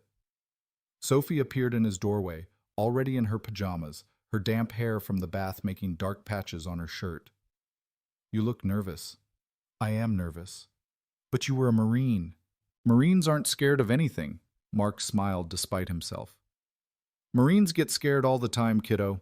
We just do the job anyway. That's the difference. So, tomorrow you'll be scared, but you'll do it anyway? Exactly. Sophie climbed onto his bed, careful not to disturb the laid-out clothes, and hugged him. You're going to be great, Daddy. I know it. Her faith in him was absolute and terrifying. 8 years old and convinced her father could do anything, be anything. Mark hoped she was right. He hoped he wouldn't let her down. That night, sleep came in fits and starts. Mark would doze off, then wake an hour later with his heart racing, anxiety about tomorrow twisting his stomach into knots. He kept thinking about walking into that building on Monday morning, not as a visitor but as an employee. Kept imagining all the ways he could screw it up, all the gaps in his knowledge, all the things he didn't know about corporate culture and office politics and being someone other than the guy who mopped floors after everyone else went home. Around 3 in the morning, Mark gave up on sleep entirely. He got up, made coffee, sat at the kitchen table in the dark, and read through the employee handbook one more time. Dress code, expected conduct, chain of command, performance review processes, all of it surreal and foreign and somehow his new reality. He thought about the men who'd robbed the bank, about Raymond Porter sitting in a cell waiting for trial, about the butterfly effect of choices. If Mark had gone to a different bank that morning, if he'd been 5 minutes earlier or later, if the robbers had chosen a different target, none of this would be happening. He'd still be a janitor, barely scraping by. Sophie would still be wearing shoes 2 sizes too small, and some other customer would have been in that lobby when 3 masked men burst through the doors. But that wasn't what happened. Mark had been there. He'd acted. And now everything was different. The sky outside the kitchen window slowly lightened from black to gray to the pale blue of early morning. Mark watched the sunrise and drank his coffee and tried to quiet the voice in his head that kept insisting this was all a mistake, that he was going to walk into that building and everyone would immediately see that he didn't belong. At 6:30, Sophie's alarm went off, and their normal morning routine began. Breakfast, packing lunch, checking homework. The familiar rhythms helped settle Mark's nerves. This he knew how to do. This was his job, the one he'd been doing for 5 years, the one that mattered more than anything else. He walked Sophie to school, watching her light-up sneakers flash with each step, listening to her chatter about a science project due next week. At the school gate, she hugged him extra tight. "First day," she whispered. "You've got this." "Thanks, kiddo. Have a good day. I'll pick you up at 3:15. Regular schedule now, right? Every day?" "Every day," Mark confirmed, and watched her face light up with a smile that made everything worth it. The bus ride downtown felt longer than usual, probably because Mark was hyper-aware of every minute passing. He arrived at the Crestline Holdings building at 8:45, 15 minutes early because the Marines had trained him that early was on time and on time was late. The same security guards from his interview were at the desk. The older one looked up and did a double take. "Mr. Ellison, you're back." "First day. I work here now." The guard's expression shifted from surprise to respect. "Well, welcome aboard. Go on up." "Go. They're expecting you." The elevator ride to the 43rd floor was familiar now, but no less nerve-wracking. Mark watched the numbers climb and tried to remember how to breathe. The doors opened onto the reception area where Patricia sat at her desk, already on a phone call. She saw Mark and waved, mouthing, "1 minute." Mark stood awkwardly by the elevators until she finished. Then she bounced up with genuine warmth. "Mr. Ellison, welcome. Let me show you to your office. Mr. Hayes wanted me to get you settled before your team meeting at 10. "I have an office?" "Of course you have an office. You're a director." Patricia led him down a different hallway than he'd taken during the interview, this one lined with more offices, some occupied and some empty. She stopped at one about halfway down, Mark's name already on the door in neat lettering. "Here we are. It's not huge, but it's yours." The office was bigger than Mark's entire living room. A desk, a computer, 2 guest chairs, a bookshelf, a window with a view of the city. Mark stood in the doorway, unable to quite process that this space belonged to him. "It will be up in about 15 minutes to get you set up with computer access and email," Patricia continued. "And I put together a welcome packet with all the essentials, building directory, emergency contacts, that kind of thing. Your direct line is on the desk phone. Any questions, just call me. I'm extension 4001. She left, and Mark stepped fully into his office, closing the door behind him. The silence was profound. He'd never worked in a space where he could close a door, where other people's noise and presence weren't a constant backdrop. It felt wrong somehow, like he was pretending to be someone he wasn't. He sat in the chair behind the desk, the leather creaking under his weight. The computer monitor was dark. The desk was empty except for the phone and the welcome packet Patricia had mentioned. On the bookshelf, someone had placed a few generic business books, titles like Leadership Principles and Security Management in the Modern Era. Mark pulled one out, flipped through it, saw charts and graphs and terminology he only vaguely understood. A knock on the door startled him. "Come in," he called, his voice steadier than he felt. Richard Hayes entered, looking exactly as professional as he had during the interview. "Welcome to your first day. How are you feeling?" "Honestly, terrified." Hayes laughed, a genuine sound that eased some of Mark's tension. "Good. If you weren't terrified, I'd be worried. This is a big change, but you're going to do fine." He sat in one of the guest chairs, gestured for Mark to stay seated. "I wanted to talk to you before the team meeting, give you some context about the people you'll be working with." For the next 20 minutes, Hayes walked Mark through his new team. 12 security professionals, all with different specializations and personalities. There was Marcus Chen, former LAPD, who handled physical security systems. Jennifer Rodriguez, ex-Secret Service, who managed executive protection protocols. David Kim, a cybersecurity expert who'd worked for the NSA. On and on, a roster of people with impressive credentials and experience that made Mark feel even more out of his depth. "They're good people," Hayes concluded. "But they've been directionless for the last 6 months since our last director retired. They need leadership. Someone who can make decisions, take responsibility, and create a culture of accountability. That's you." "I've never managed anyone before," Mark admitted. "Leadership isn't about managing. It's about setting the example. You've already proven you can do that." Hayes stood, checked his watch. "Team meeting in 5 minutes. Conference room down the hall. Just be yourself, Mark. That's who we hired." After Hayes left, Mark sat alone in his office for 2 more minutes trying to gather himself. Be yourself. Easy to say. Harder to do when yourself was a janitor playing dress-up in business casual. But Sophie believed in him. Laura Kensington believed in him. Richard Hayes believed in him. Maybe it was time Mark started believing in himself. He stood, straightened his tie, and walked to the conference room. The team was already assembled when Mark entered. 12 people, a mix of ages and backgrounds, all turning to look at him as he walked in. Hayes was there too, standing at the head of the table. He nodded to Mark and gestured to the empty seat beside him. "Everyone, this is Mark Ellison, your new director. Mark, your team." Mark remained standing, looking at each face, seeing the curiosity and the skepticism and the guarded professionalism of people who'd been through leadership changes before and weren't convinced this one would be any different. "I'm not going to lie to you," Mark began, his voice rough but steady. "I don't have an MBA. I haven't worked in corporate security before. 6 days ago, I was a janitor, but I was also a Marine for 8 years. I've been in situations where split-second decisions meant the difference between people living or dying. And I believe that security, real security, isn't about protocols and procedures. It's about keeping people safe. That's what I know how to do. That's what I will do. And I'm going to need all of you to teach me what I don't know, because I'm not too proud to admit there's a lot I don't know." The room was silent for a beat. Then Marcus Chen, the former LAPD officer, leaned back in his chair and smiled. "I think we're going to get along just fine, boss." The meeting continued with introductions and overview presentations that made Mark's head spin. Building security protocols, emergency response procedures, threat assessment frameworks.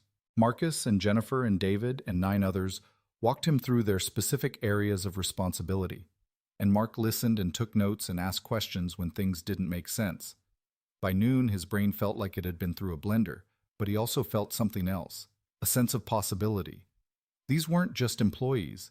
They were a team, his team. And maybe, just maybe, he could actually do this. Lunch was catered in the conference room, sandwiches and salads that were better than anything Mark usually ate. He sat with his team and listened more than he talked, learning about them as people rather than just professionals. Marcus had 3 kids and coached Little League. Jennifer was training for a marathon. David collected vintage video games. Normal people with normal lives who happened to be very good at their jobs. At 2 o'clock, Patricia appeared in the conference room doorway. "Mr. Ellison? Ms. Kensington would like to see you in her office when you have a moment." Mark excused himself and followed Patricia to the CEO's office. Laura was on the phone when he arrived, but she gestured for him to sit. He settled into one of the chairs by her desk and waited, looking out at the city view and trying not to feel like an imposter. Laura finished her call and turned her attention to Mark. "How's your first day going?" "Overwhelming, but good. Good is all we're aiming for right now." She stood and walked around her desk, leaning against it rather than sitting behind it. The gesture put them on equal footing, literally and figuratively. "I wanted to check in personally. Make sure you have everything you need." "Everyone's been great. Your team is incredible." "They're your team now," Laura corrected gently. "And I have faith you'll lead them well." She paused, her expression turning more serious. "I also wanted to thank you again, properly, without the shock and emotion of last week." "Miss Kensington." "Laura, please, we're going to be working together. First names." "Laura." The name felt strange on his tongue, too informal for someone who owned the building he was standing in. "You've already thanked me. With the job, the signing bonus, all of it. You don't need to keep thanking me." "I disagree. What you did deserves more recognition than a job and a bonus. You gave me my life back, Mark. You gave my daughter her mother. There's no amount of money that can repay that. But I can make sure you have opportunities, resources, support. I can make sure that your life is as good as you made mine by saving it." Mark didn't know what to say to that. The weight of her gratitude was almost uncomfortable. He'd done what any decent person would do, or at least what he hoped any decent person would do. Being praised for basic human decency felt wrong. Laura seemed to sense his discomfort. She smiled, easing the moment. "I'll stop making it awkward. Just know that my door is always open. Literally. You need something, you come to me directly. No red tape, no hierarchy. Understood?" "Understood." "Good. Now go home. It's your first day. Don't stay late trying to prove something. Your daughter will want to hear all about it."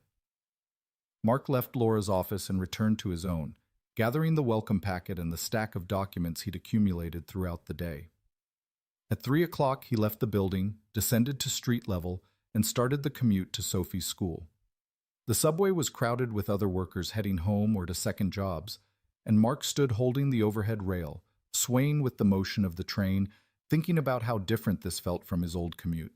No physical exhaustion, no smell of cleaning chemicals clinging to his clothes, just mental fatigue and the satisfied tiredness that came from a day of real work. Sophie was waiting at the school gate when Mark arrived, and her face split into a huge grin when she saw him. "How was it? Tell me everything." They walked to the bus stop, and Mark told her about his office and his team and the overwhelming amount of information he'd absorbed. Sophie listened with the fierce attention of someone who genuinely cared, asking questions and making observations that surprised Mark with their insight. "So you're the boss?" she asked as they boarded the bus. "I guess I am." "That's so cool. Mom would be so proud." Those words, simple and heartfelt, settled into Mark's chest and stayed there for the rest of the evening. Through dinner and homework and the bedtime routine, he kept hearing Sophie's voice. Mom would be so proud, and maybe she would be. Maybe Emma was proud, wherever she was, watching Mark stumble through this new life and somehow not fall. That night, after Sophie was asleep, Mark stood in his new office clothes, hanging them carefully for tomorrow. His arm still ached slightly where the bullet had grazed him, a reminder of the choice that had led him here. He touched the scar through his shirt, felt the raised line of healing tissue.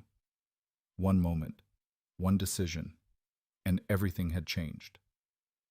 Mark turned off the lights and went to bed, exhaustion pulling him under faster than it had in days.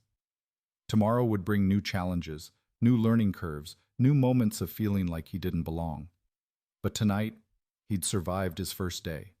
He'd shown up, done his best, and somehow convinced a room full of professionals that he deserved to be there. That was enough. For tonight, it was more than enough.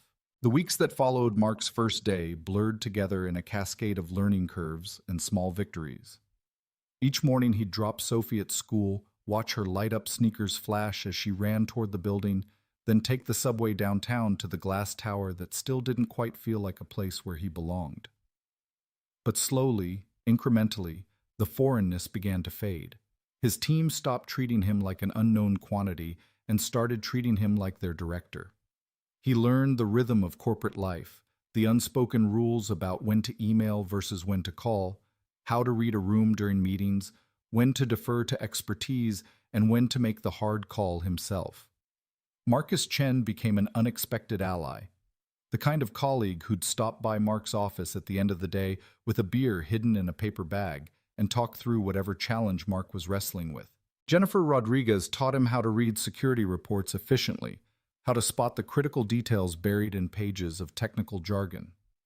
David Kim patiently explained cybersecurity protocols in language a former Marine could understand, never once making Mark feel stupid for asking basic questions. By the third week, Mark had implemented his first major change, a new emergency response protocol that drew on his military experience. The team had been skeptical initially, but when they ran the first drill and shaved 4 minutes off their previous response time, the skepticism transformed into respect. Richard Hayes called Mark into his office afterward and said 3 words that meant more than any fancy title. "Well done, son." But it was the small moments that really marked the transformation. The day Mark realized he'd stopped calculating the cost of Sophie's lunch before packing it. The afternoon he bought her a book she wanted without checking his bank balance first. The evening he came home from work mentally tired but not physically destroyed, still had energy to help with homework and read Harry Potter and be present instead of just surviving. Sophie noticed. Kids always noticed. She started drawing pictures of Mark in a tie, labeling them "My Dad the Director" in careful crayon letters. She told her teacher about his new job, came home with stories about show and tell where she'd explained that her father was in charge of keeping people safe. The pride in her voice when she talked about him made Mark's chest ache with love and responsibility in equal measure. 6 weeks into the job, on a gray Thursday afternoon in late November, Patricia buzzed Mark's office. "You have a visitor. Laura Kensington's daughter is here. She'd like to meet you." Mark stood, straightening his tie automatically, a nervous gesture he'd developed. He'd met with Laura several times since starting. Brief check-ins where she'd ask how things were going and offer support if needed. But he'd never met her daughter, the girl whose mother he'd saved, the 12-year-old who'd almost lost her parent the same way Sophie had lost hers. Patricia led a young girl into his office. She had her mother's intelligent eyes and the gangly awkwardness of someone caught between childhood and adolescence. She wore a school uniform, her backpack slung over one shoulder, and she looked nervous. "Mr. Ellison, this is Charlotte." "Charlotte, this is Mr. Ellison." "Hi," Charlotte said, her voice quiet. Then, stronger. "Thank you for saving my mom." The words were simple and devastating. Mark gestured for her to sit, waited until Patricia left and closed the door. He took the other guest chair instead of sitting behind his desk, eliminating the barrier of authority. "You're welcome," Mark said, not sure what else to say. "How are you doing?" "Okay, I guess. Mom told me what happened at the bank. She didn't want to at first, thought it would scare me. But I kept asking, and finally she told me everything." Charlotte's hands twisted in her lap. "She said you got hurt, that you got shot protecting her. Just a graze, nothing serious. But you could have died, and you didn't even know her. You just helped." Charlotte looked up, meeting Mark's eyes directly. "Why? Why did you do it?" It was the same question Mark had been asking himself for 6 weeks. He'd given different answers to different people. Instinct, training, the right thing to do. All true, but none of them quite complete. "I have a daughter too," Mark said finally. "She's 8. Her name is Sophie, and her mom died when she was 3. So when I saw your mom in trouble, all I could think about was that you might lose your mom the way Sophie lost hers. And I couldn't let that happen. Not if I could stop it. Charlotte's eyes filled with tears. She wiped them away quickly, embarrassed. I'm sorry about Sophie's mom. Thank you. I'm glad your mom is okay. They sat in silence for a moment, two people connected by violence and choice and the strange mathematics of fate. Then Charlotte pulled something from her backpack, a card and a purple envelope covered in stickers. I made this for you. Mom said I shouldn't bother you at work, but I wanted to give it to you myself. Mark opened the envelope carefully. The card was homemade, construction paper folded in half, with a drawing of a man and a woman on the front. Inside, in careful handwriting, thank you for being a hero. Thank you for giving me more time with my mom. You saved her life, which means you saved mine too. Love, Charlotte. Mark's throat constricted. He looked at this 12-year-old girl who'd almost become an orphan, who was thanking him for something he'd barely thought about before doing, and felt the weight of what had really happened that Friday morning. He hadn't just saved Laura Kensington, he'd saved Charlotte's mother. He'd preserved a family. He'd prevented a young girl from experiencing the same loss that Sophie carried every day. This is beautiful, Mark managed. Thank you, Charlotte. I'm going to keep this in my office where I can see it. Charlotte smiled, the relief on her face obvious. Mom wants to know if you and Sophie would come to dinner sometime. At our house. She keeps saying she wants to thank you properly, and I want to meet Sophie. I'd like that. I'll talk to your mom about scheduling. After Charlotte left, Mark sat alone in his office, the card on his desk, and let himself feel everything he'd been pushing down for weeks. The fear of that morning, the split-second decision, the aftermath that had brought him here. He'd spent so long trying to move forward, to embrace this new life, that he hadn't really processed the old one ending. The moment when he'd tackled an armed robber and changed the trajectory of multiple lives, including his own. That evening, Mark picked up Sophie from school and took her to the park, even though it was cold and threatening rain. They sat on a bench and Mark told her about Charlotte's visit, about the card, about the dinner invitation. Can we go? Sophie asked immediately. I want to meet her. Is she nice? Does she like Harry Potter? Mark laughed. I don't know if she likes Harry Potter, but yes, we can go. I think it would be good for both of us. Because she almost lost her mom like I lost mine? The perceptiveness of the question caught Mark off guard. Yeah, sweetheart. Exactly like that. Sophie leaned against his side, her head resting on his arm. I'm glad you saved her. I'm glad Charlotte still has her mom. 2 weeks later, on a Saturday evening in early December, Mark and Sophie stood outside a brownstone in one of the city's nicest neighborhoods. The house was 3 stories of brick and ivy, with warm light glowing through curtained windows and a wreath on the door that probably cost more than Mark's monthly rent used to be. Sophie gripped his hand tightly, nervous in the way kids get when entering unfamiliar territory. Mark rang the doorbell, and Charlotte answered almost immediately, as if she'd been waiting by the door. You came! Come in, it's freezing. The interior was exactly what Mark expected.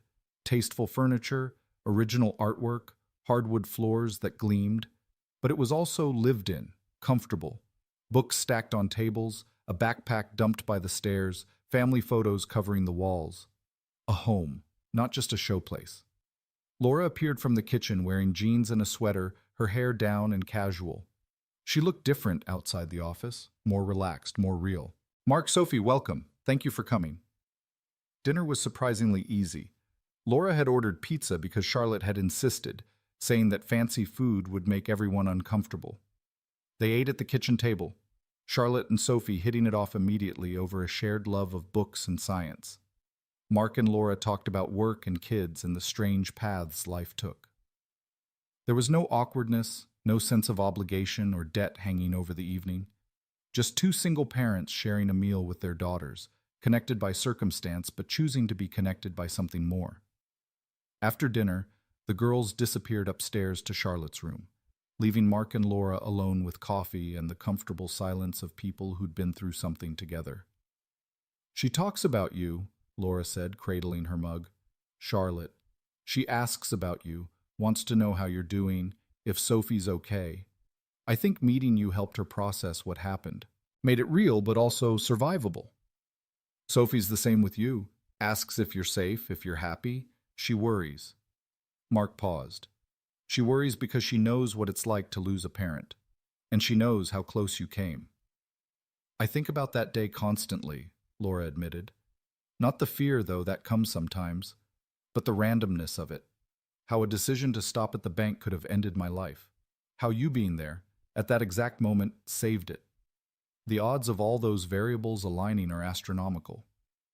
I don't believe in fate, Mark said. Too many years in combat, watching good people die for no reason. But sometimes I wonder if maybe there's something, not fate, just purpose. Things happening for a reason we only understand later. Laura set down her coffee and looked at him directly. I need to tell you something. I've been putting it off because I didn't want you to feel pressured, but you deserve to know. She took a breath. The board of directors wants to recognize you, publicly. They want to do a press release, announce what happened, celebrate your heroism. It would be good PR for the company. Mark's stomach dropped. No, absolutely not. That's what I told them. I said you valued your privacy, that you'd made it clear you didn't want attention, but they're pushing. They feel the company should acknowledge what one of our employees did. I'm not company property to be marketed, Mark said, his voice harder than he intended. What I did had nothing to do with Crestline Holdings. I wasn't even an employee yet. I know, and I've been fighting them on this, but I wanted you to be prepared. They may approach you directly. Laura's expression was apologetic. I'm sorry. This is exactly what I was trying to avoid. Upstairs, they could hear the girls laughing, the sound of normalcy and childhood. Mark focused on that sound, used it to calm the anger rising in his chest. He'd taken this job because it meant stability for Sophie, security they'd never had before. But if the cost was becoming a corporate mascot, having his life and his choices turned into a marketing campaign, he wasn't sure it was worth it. Tell them no, Mark said finally. Tell them I'll resign before I let them turn that day into publicity.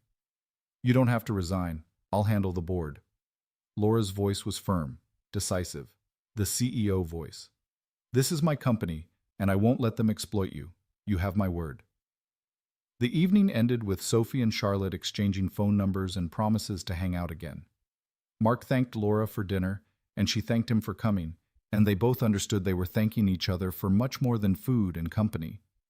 They were acknowledging the bond formed in violence and sustained in its aftermath, the strange friendship between two people who might never have met if Mark had chosen a different bank that Friday morning. The following Monday, Mark was in a security review meeting when Patricia interrupted, her expression apologetic. I'm sorry, but there's someone here to see Mr. Ellison. He says it's urgent. Mark excused himself and found a stranger waiting in his office. The man was younger, maybe 30, wearing an expensive suit and the confident smile of someone used to getting what they wanted. He stood when Mark entered and extended his hand. Mr. Ellison, I'm Bradley Harrison from Harrison Public Relations. I'm here on behalf of Crestline Holdings Board of Directors. Mark didn't shake his hand. I've already told Ms. Kensington I'm not interested in any publicity. I understand your hesitation, but hear me out. Harrison sat without being invited, pulling out a tablet. We're proposing a limited media campaign, a few interviews, a press release, maybe a feature in a business magazine. Nothing invasive. Just acknowledging your heroism and how it reflects the quality of people Crestline employs. I said no. Mr. Ellison, think about what this could do for your career. National recognition. You'd become the face of corporate security, consulting opportunities, speaking engagements. You could write your own ticket. I already have a ticket. It's called Doing My Job and Being Left Alone. Mark stood, opening his office door in a clear dismissal. Tell the board I appreciate their interest, but my answer is no. And if they send anyone else to pressure me, I'll make it very clear through legal channels that I don't consent to having my image or my story used for commercial purposes. Harrison's smile didn't falter. That's unfortunate. The board may view your refusal as uncooperative. Given that you're a new employee, it might affect your position. The threat was barely veiled. Mark felt his temper spike, the cold anger that came from his combat days. He stepped closer to Harrison, using his height and bearing to make a point. Are you threatening my job because I won't let you exploit what happened? I'm simply noting that team players who support company initiatives tend to advance faster than those who don't. Get out of my office now.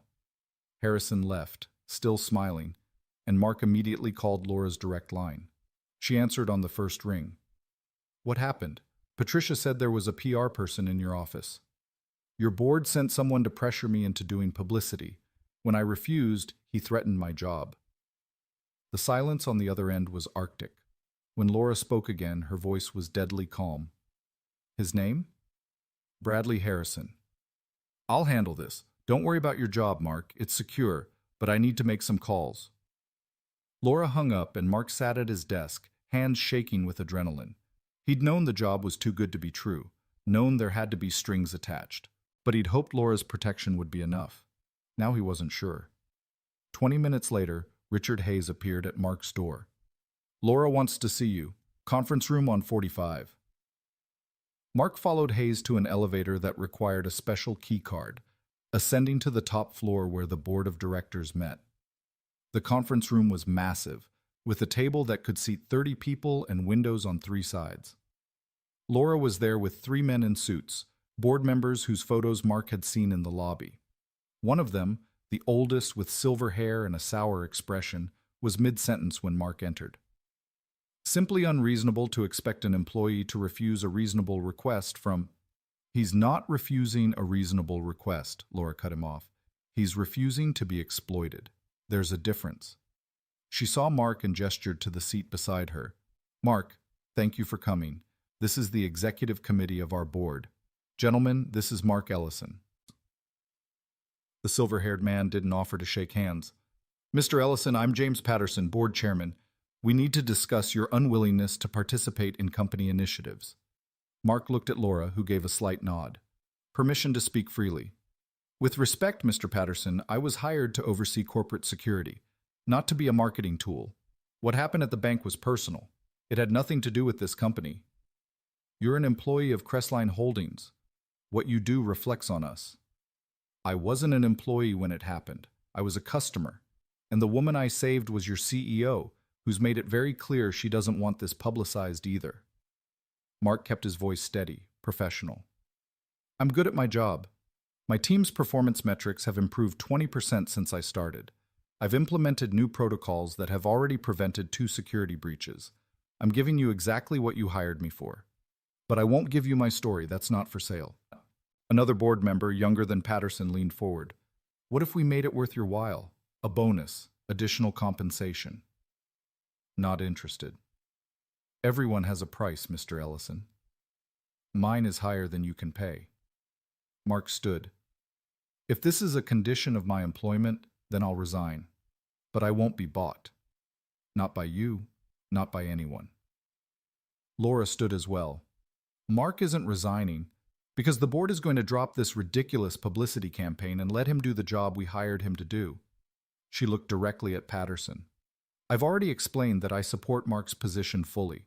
If the board overrides me on this, then we'll have a much larger conversation about my role as CEO. The room went silent. Laura had just threatened to quit if they pushed this. And everyone in the room knew that Crestline Holdings couldn't afford to lose their CEO 6 months into her tenure, not over something as trivial as a PR campaign. Patterson's jaw tightened. This conversation isn't over. Yes, it is, Laura said firmly. Mark, you're dismissed. Thank you for your time. Mark left the conference room, his heart pounding. He'd just watched his boss threaten to quit to protect him.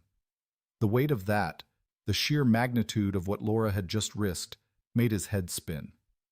That evening, after picking up Sophie and making dinner and going through their normal routine, Mark received a text from Laura. Board backed down. You're safe. Sorry you had to go through that. He replied simply, thank you for standing up for me. Her response came immediately. You saved my life. The least I can do is protect your privacy. December passed in a blur of holiday preparations and security protocols for the company's year-end events. Mark's team worked overtime, ensuring that Crestline Holdings' various holiday parties and client events went smoothly.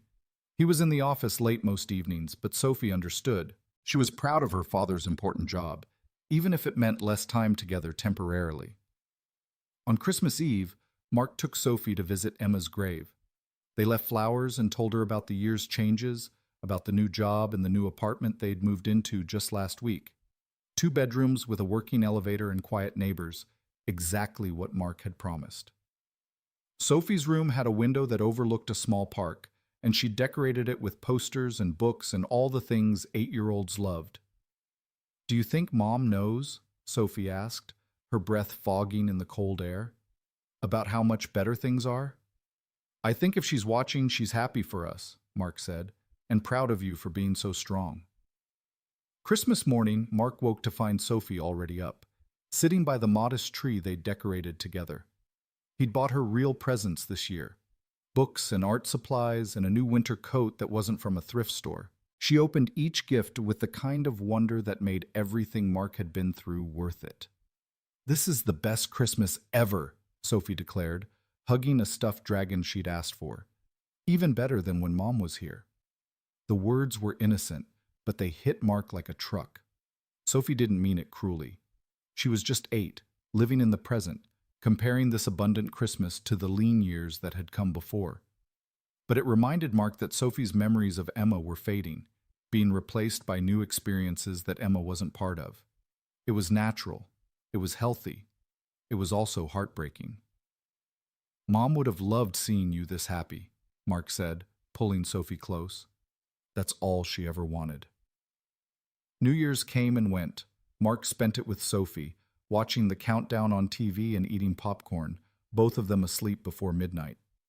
He'd been invited to Crestline's corporate New Year's party, but declined. Work-life balance was something Richard Hayes had stressed during Mark's onboarding, and Mark took it seriously. Sophie came first, always. In mid-January, nearly 4 months after the bank robbery, Mark received a call from Detective Warren. "Wanted to update you on the case. Raymond Porter and James Mitchell both pleaded guilty. 22 years for Porter, 25 for Mitchell. The third suspect is still outstanding, but he'll turn up eventually." "Good," Mark said, feeling only a distant sense of satisfaction. Those men were part of a life that felt increasingly remote, a before time that didn't quite connect to his current reality. "One more thing," Warren added. "Porter wanted me to pass along a message. Said to tell you he was sorry, for what it's worth." Mark thought about that for a long time after the call ended. Sorry. A word that couldn't undo violence but might indicate growth, change, the possibility of redemption. He didn't forgive Porter. Couldn't forgive someone who'd been willing to kill an innocent woman. But he could acknowledge the apology and let it be. That was enough. February brought Sophie's 9th birthday. Mark threw her a party at their new apartment, inviting her school friends and Charlotte, who'd become Sophie's unofficial big sister over the past months. Laura came too, bringing a gift and staying to help supervise the chaos of 9-year-olds hopped up on cake and ice cream. After the other kids left and Charlotte was helping Sophie open presents, Laura and Mark stood in the kitchen cleaning up. "She's a great kid," Laura said. "You've done an amazing job with her." "I've done my best. Some days that's not much." "Your best is more than most people's best." Laura paused, then said carefully, "I wanted to ask you something. Charlotte's been asking if Sophie could come on our spring break trip. We're going to Disney World. It would be nice for Charlotte to have company, and Sophie would have a blast." Mark's first instinct was to refuse. He couldn't accept more from Laura, couldn't let the debt between them grow any larger. But then he looked at Sophie, laughing at something Charlotte said, her face bright with happiness. And he remembered what Emma had told him. What matters, not what's easy. "Let me pay for Sophie's portion," Mark said. "Flights and tickets. I can afford it now." "Done," Laura agreed, though Mark suspected she'd find a way to cover the costs anyway. Spring came, and with it the Disney trip that Sophie talked about for weeks in advance. Mark put her on the plane with Laura and Charlotte, watching through the airport window as they taxied away, feeling the familiar anxiety of being separated from his daughter. But Sophie was safe. Charlotte was a good kid. Laura would protect them both. He had to learn to let go a little, to trust that the world wouldn't always take from him. The week Sophie was gone, Mark threw himself into work. He was overseeing a major security upgrade across all Crestline properties, a project that required coordination with contractors and vendors and about 17 different departments. It kept him busy enough that he didn't spend every minute missing his daughter. On Wednesday of that week, Richard Hayes called Mark to his office. "Sit down. I have some news." Mark sat, bracing himself. Good news or bad, Hayes's tone gave nothing away. "The board met yesterday. They want to promote you to VP of Security Operations. It comes with a raise, more responsibility, and a seat at executive meetings." Hayes smiled. "It's well-deserved, Mark. You've exceeded every expectation." Mark let the words sink in. VP. Another step up the ladder he hadn't even known he was climbing 6 months ago. What about the publicity thing? Is this contingent on... No strings. They backed off that completely after Laura's threat. This is purely based on your performance. Hayes slid a folder across his desk. "New contract. Take it home, review it, let me know." That evening, Mark sat in his quiet apartment and opened the folder. The salary figure made him blink and read it twice. With this promotion, he'd be making more in a year than he'd made in the previous 5 years combined. Sophie could go to any college she wanted. They could buy a house, save for the future. All the securities that had seemed impossible were now within reach. He called Sophie at the hotel. She answered breathless and excited, talking about the rides she'd been on and the characters she'd met and how Charlotte had won her a stuffed Mickey Mouse at a game. "I miss you, Daddy, but this is so fun." "I miss you too, kiddo. Having a good time?" "The best time ever. Thank you for letting me come."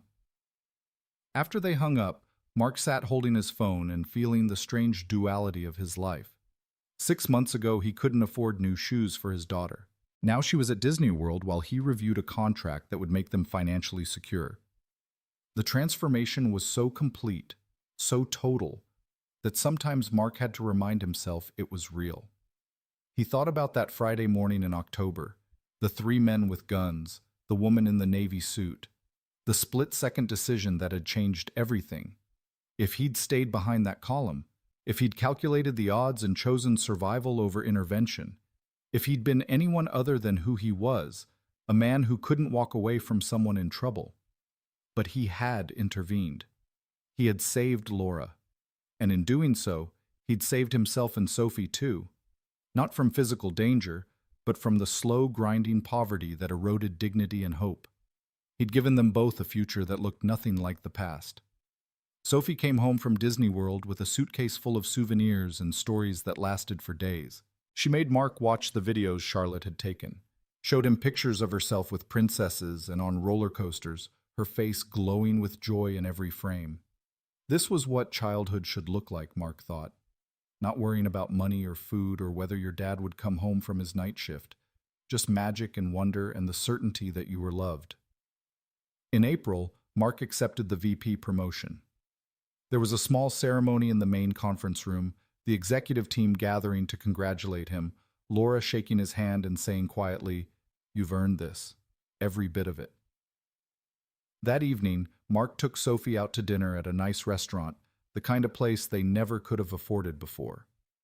They sat at a table with cloth napkins and multiple forks, and Sophie tried to act grown up, holding her water glass with both hands and speaking in what she probably thought was a sophisticated voice. "I'm proud of you, Daddy," she said seriously. "You're really important now." "I was always important," Mark corrected gently, "because I'm your dad. That's the most important thing I'll ever be.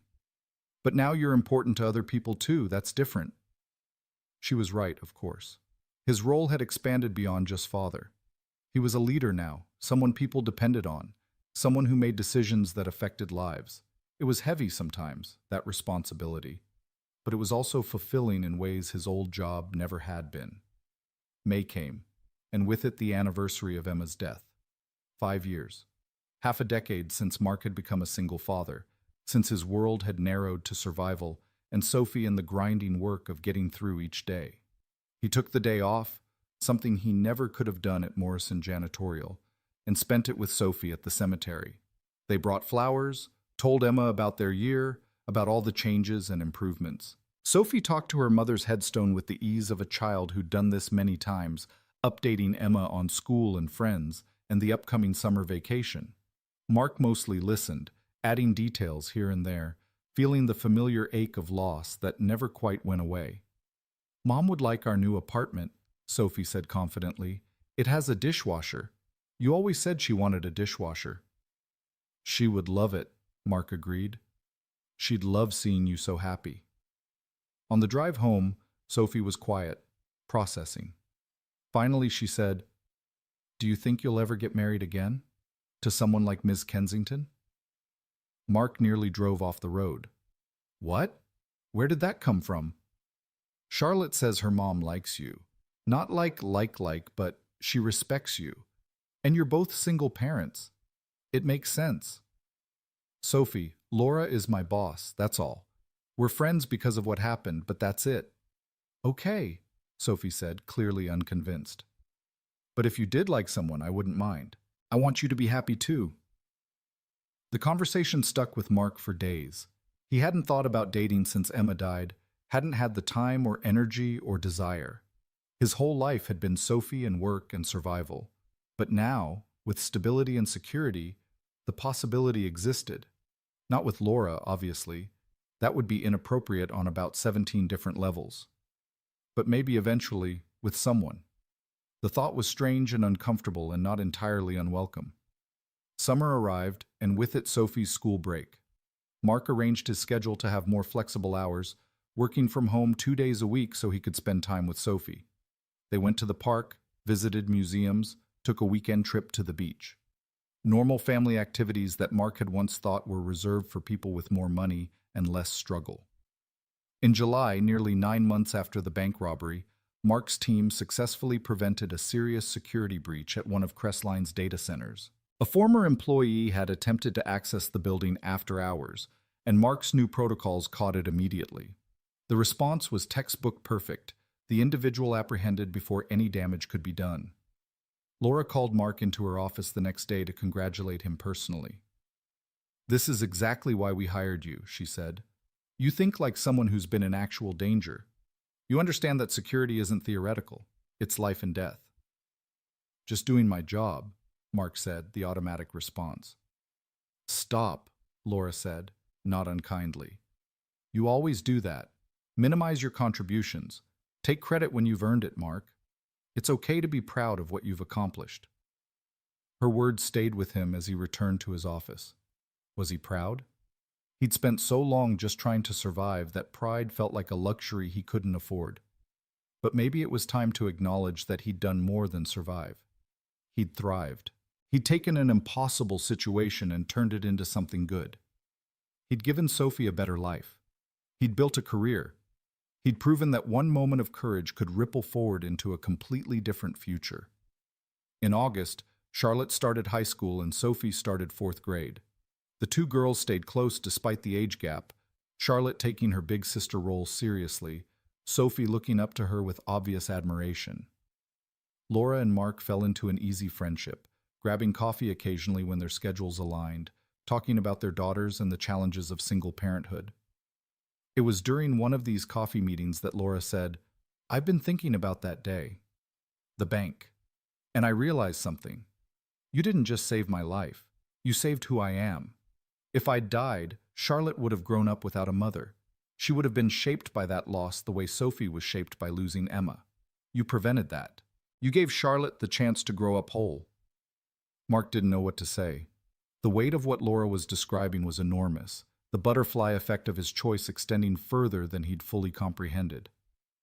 "I think about what Sophie lost," Mark said finally. "Every day. And I'm glad Charlotte didn't have to lose the same thing. That's enough for me."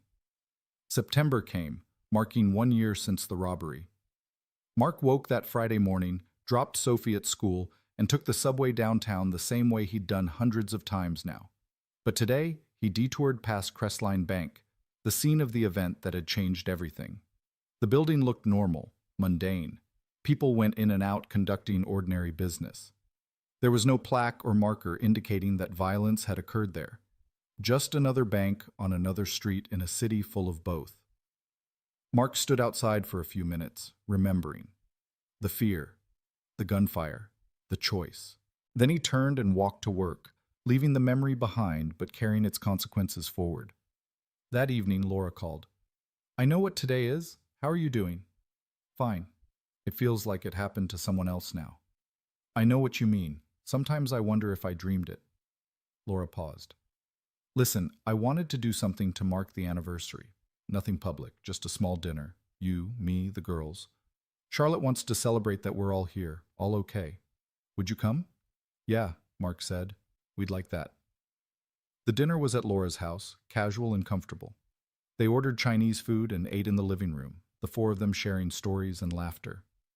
At one point, Charlotte and Sophie disappeared upstairs, leaving Mark and Laura alone with the leftovers and fortune cookies.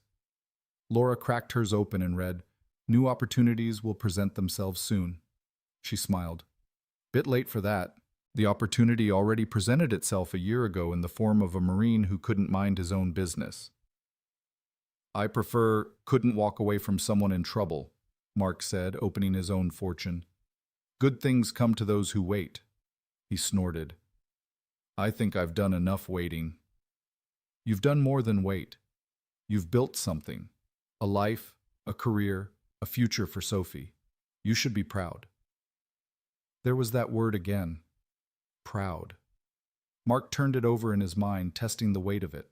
Was he proud? Of surviving? Of providing for his daughter? Of taking a chance when one was offered? I'm grateful, Mark said finally. Proud feels too big. But grateful, yeah. I'm grateful every day. Then I'm grateful too, Laura said softly. For you. For what you did. For the year we've both had because of it. Upstairs, they could hear the girls laughing, the sound of normalcy and safety and childhood preserved. Mark listened and thought about all the moments that had led to this one. Emma's death, the years of struggle, the Friday morning in October, the choice to act instead of hide. Each moment a domino falling, creating the pattern that became his life. October arrived, and with it Mark's one-year anniversary at Crestline Holdings. Richard Hayes took him to lunch at an expensive steakhouse, the kind of place Mark never would have entered before this job. Over medium-rare ribeye and scotch, Mark was still learning to appreciate. Hayes told him about the next phase of his career. We're expanding internationally, new offices in London and Singapore. We need someone to oversee global security operations. The board wants you. Mark set down his fork. That would mean travel, a lot of it. Some, yes, but mostly coordination from here. You'd build and manage teams in each location, but your home base would still be the U.S. Hayes leaned back. It's a big step. Take time to think about it. Talk to Sophie. But Mark, you're ready for this. You've proven that over and over. That evening, Mark discussed it with Sophie over dinner. She listened seriously as he explained what the new role would mean, the occasional travel, the increased responsibility. Would you be gone a lot? She asked. Maybe a week every few months? Less if I can manage it. Sophie thought about it, chewing her pizza carefully. I think you should do it. You're really good at your job, Daddy, and I'm old enough to stay with Mrs. Patterson or Charlotte when you travel. You sure? I'm sure. As long as you promise to call me every day when you're gone. Every single day, Mark promised. He accepted the position the following week. Director of Global Security Operations. The title felt absurd, like someone playing dress-up in their parents' clothes. But the work was real, and Mark threw himself into it with the same focus he'd brought to every challenge since leaving the Marines. He traveled to London in November, spending a week setting up new protocols and interviewing potential team members. He called Sophie every evening, listening to her describe her day, her voice a tether to home. December brought the holidays again, the second Christmas in their new life. This one was even better than the last. Sophie old enough to appreciate not just the presents, but the security behind them. The knowledge that they were okay, that her father's job was stable, that their future was secure. On Christmas Eve, they visited Emma's grave as they always did.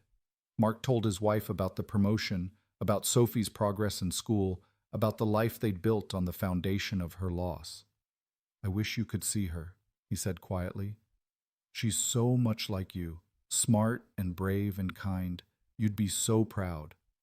Sophie added, I'm taking care of Daddy, Mom, like you asked me to. We're taking care of each other. The year turned again, bringing 2026 and new challenges and opportunities. Mark continued to grow in his role, his reputation in the security industry expanding beyond Crestline. He was invited to speak at conferences, to write articles for trade publications, to consult on security projects. The janitor who'd tackled a bank robber had become an expert in his field, though few people outside Crestline knew about his origin story. In March, Detective Warren called with final news about the bank robbery case. The third suspect had been arrested in Mexico and extradited back to face charges.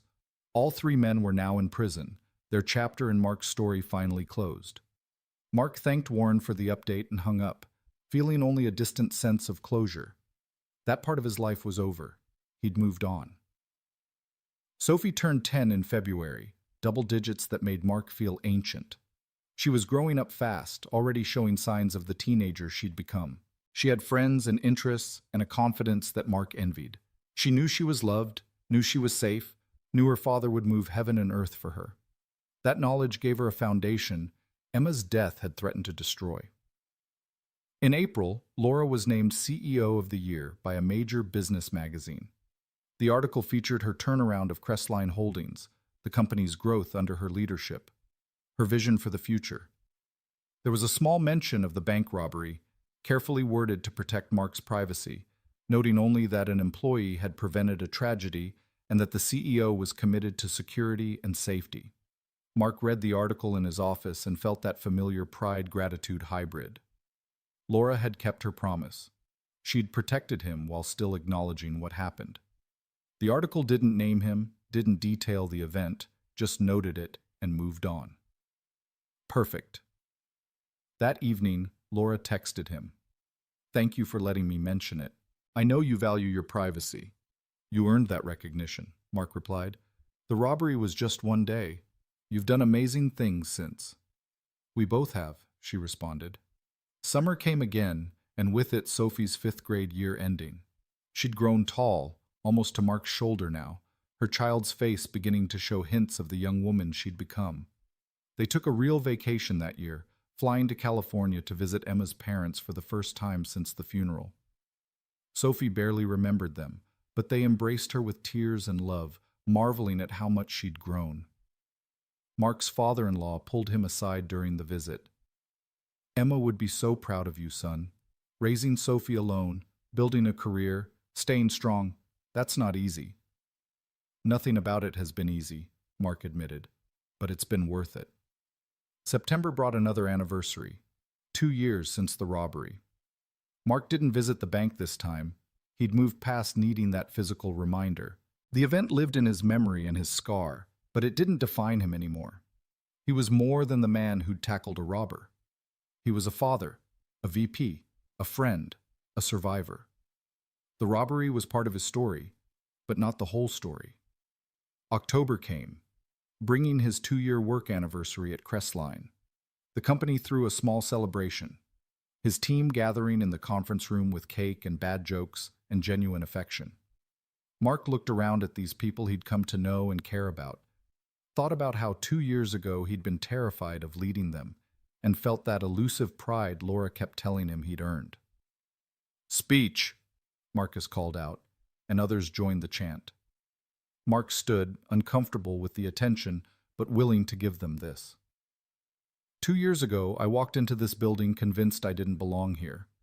Convinced I was a fraud who'd gotten lucky and would be found out any day. But you all taught me something. You taught me that belonging isn't about where you start. It's about what you do with where you land. And I landed here, with all of you, and you made me better, made me into someone who deserves to lead this team. So thank you. For your patience, your expertise, your friendship. You're the best team I could ask for." The applause was genuine, and Mark felt his throat tighten with emotion he didn't quite know how to process. These people respected him, valued him, saw him as more than his past or his mistakes or his limited education.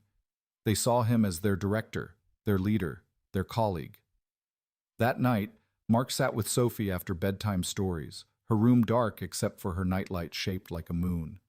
She was almost too old for bedtime stories now, but they both pretended she wasn't, unwilling to let go of this ritual. Daddy? Sophie's voice was sleepy. Are you happy? Yeah, sweetheart, I am. Are you? Really happy. Happier than I remember being since Mom died. She yawned. I think Mom would be happy too, that we're happy. After Sophie fell asleep, Mark stood in her doorway the way he'd done countless times over the past 7 years, watching his daughter breathe, feeling the weight and wonder of fatherhood. All those years of struggle, all those nights wondering if he was doing enough, if love could substitute for security, if Sophie would grow up resenting what they didn't have. But she hadn't grown up resentful. She'd grown up strong and kind and grateful. She knew what it meant to struggle and to overcome. She'd learned resilience not from lectures, but from watching her father survive and persist and eventually thrive. Those lessons were more valuable than any privilege money could buy. Mark closed Sophie's door and walked to his own room, thinking about the strange mathematics of fate. A bank robbery, a split-second decision, a CEO who believed in paying debts, all of it adding up to a life Mark barely recognized as his own. But it was his. He'd earned it through courage he didn't know he possessed, through choices he'd made in the moment when calculation wasn't possible. He thought about Raymond Porter in prison, about Charlotte growing up with her mother, about Laura leading a company with compassion and strength, about Sophie sleeping peacefully down the hall. All the lives touched by that Friday morning, all the futures changed by violence and intervention and the aftermath of both. Mark got ready for bed, his routine familiar and comfortable. He brushed his teeth, set his alarm, checked his phone one last time. There was a message from Laura, sent just minutes ago. 2 years since you changed my life. Thank you for everything, Mark, for saving me, for being my friend, for proving that good people still exist in this world. He replied simply, thank you for giving me a chance, for believing I was more than my circumstances, for the life Sophie and I have now. Her response came quickly. You were always more than your circumstances. I just gave you the opportunity to show it. Mark set his phone aside and lay in the darkness, listening to the quiet sounds of their apartment. The hum of the refrigerator, the distant traffic, the peaceful breathing of his daughter sleeping safely down the hall. Normal sounds. Beautiful sounds. 2 years ago, he'd been a janitor with an overdue electric bill, standing in a bank line, thinking about Sophie's 2 small shoes. Now he was a VP with a secure future, living in a good apartment, thinking about Sophie's college fund. The transformation was complete and total, built on a foundation of violence and choice and one woman's decision to turn gratitude into opportunity. Mark closed his eyes and felt something he'd spent most of his adult life chasing. Not happiness exactly, though that was part of it. Not pride, though he was learning to accept that too. What he felt was peace. The certainty that he'd done right by Sophie, by Emma's memory, by the second chance he'd been given. The knowledge that when his moment came, when choice compressed into action, he'd chosen the harder right instead of the easier wrong. And that choice had saved more than Laura's life. It had saved his own. Pulled him out of the grinding poverty that eroded hope and dignity. Given Sophie a childhood defined by security instead of scarcity. Created a future that bore no resemblance to the past except in the lessons learned from it. Mark fell asleep thinking about tomorrow. About the security review he had scheduled. About Sophie's parent-teacher conference next week. About the trip to London he'd need to make next month. Ordinary concerns of an ordinary life, made extraordinary by how different it was from what had come before. The bullet scar on his arm had faded to white, barely visible now unless you knew to look for it. But Mark knew it was there. A reminder of the morning everything changed, of the woman whose life he'd saved and who'd saved his life in return, though in a different way. Of courage and consequence and the strange paths that led from survival to thriving. Outside, the city continued its endless rhythm. Inside, Mark Ellison slept peacefully. A father and a friend and a leader, defined not by where he'd started, but by who he'd chosen to be when the choice mattered most. The janitor was gone. The hero was a distant memory. What remained was just a man who'd done the right thing and reaped rewards he'd never expected. And sometimes, Mark thought as sleep pulled him under, sometimes that was enough. Sometimes the right choice at the right moment could ripple forward into a completely different life. Sometimes courage wasn't about seeking glory, but about acting when action was needed, regardless of cost. He'd paid the cost that Friday morning, and he'd been paid back 1,000-fold in all the days that followed. That was the real miracle. Not the violence or the heroism, but the ordinary grace of a life rebuilt from a moment of extraordinary courage.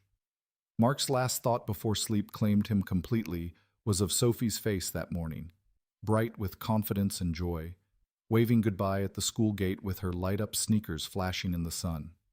That image, more than any promotion or salary or recognition, was proof that he'd done something right.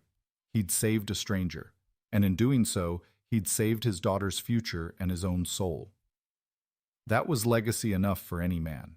The story that began with gunfire and terror had ended with peace and security and the quiet satisfaction of a life well lived. Mark Ellison had started as a struggling single father and become a successful professional, but more importantly, he'd remained who he'd always been at his core, a man who couldn't walk away when someone needed help. And that, in the end, made all the difference.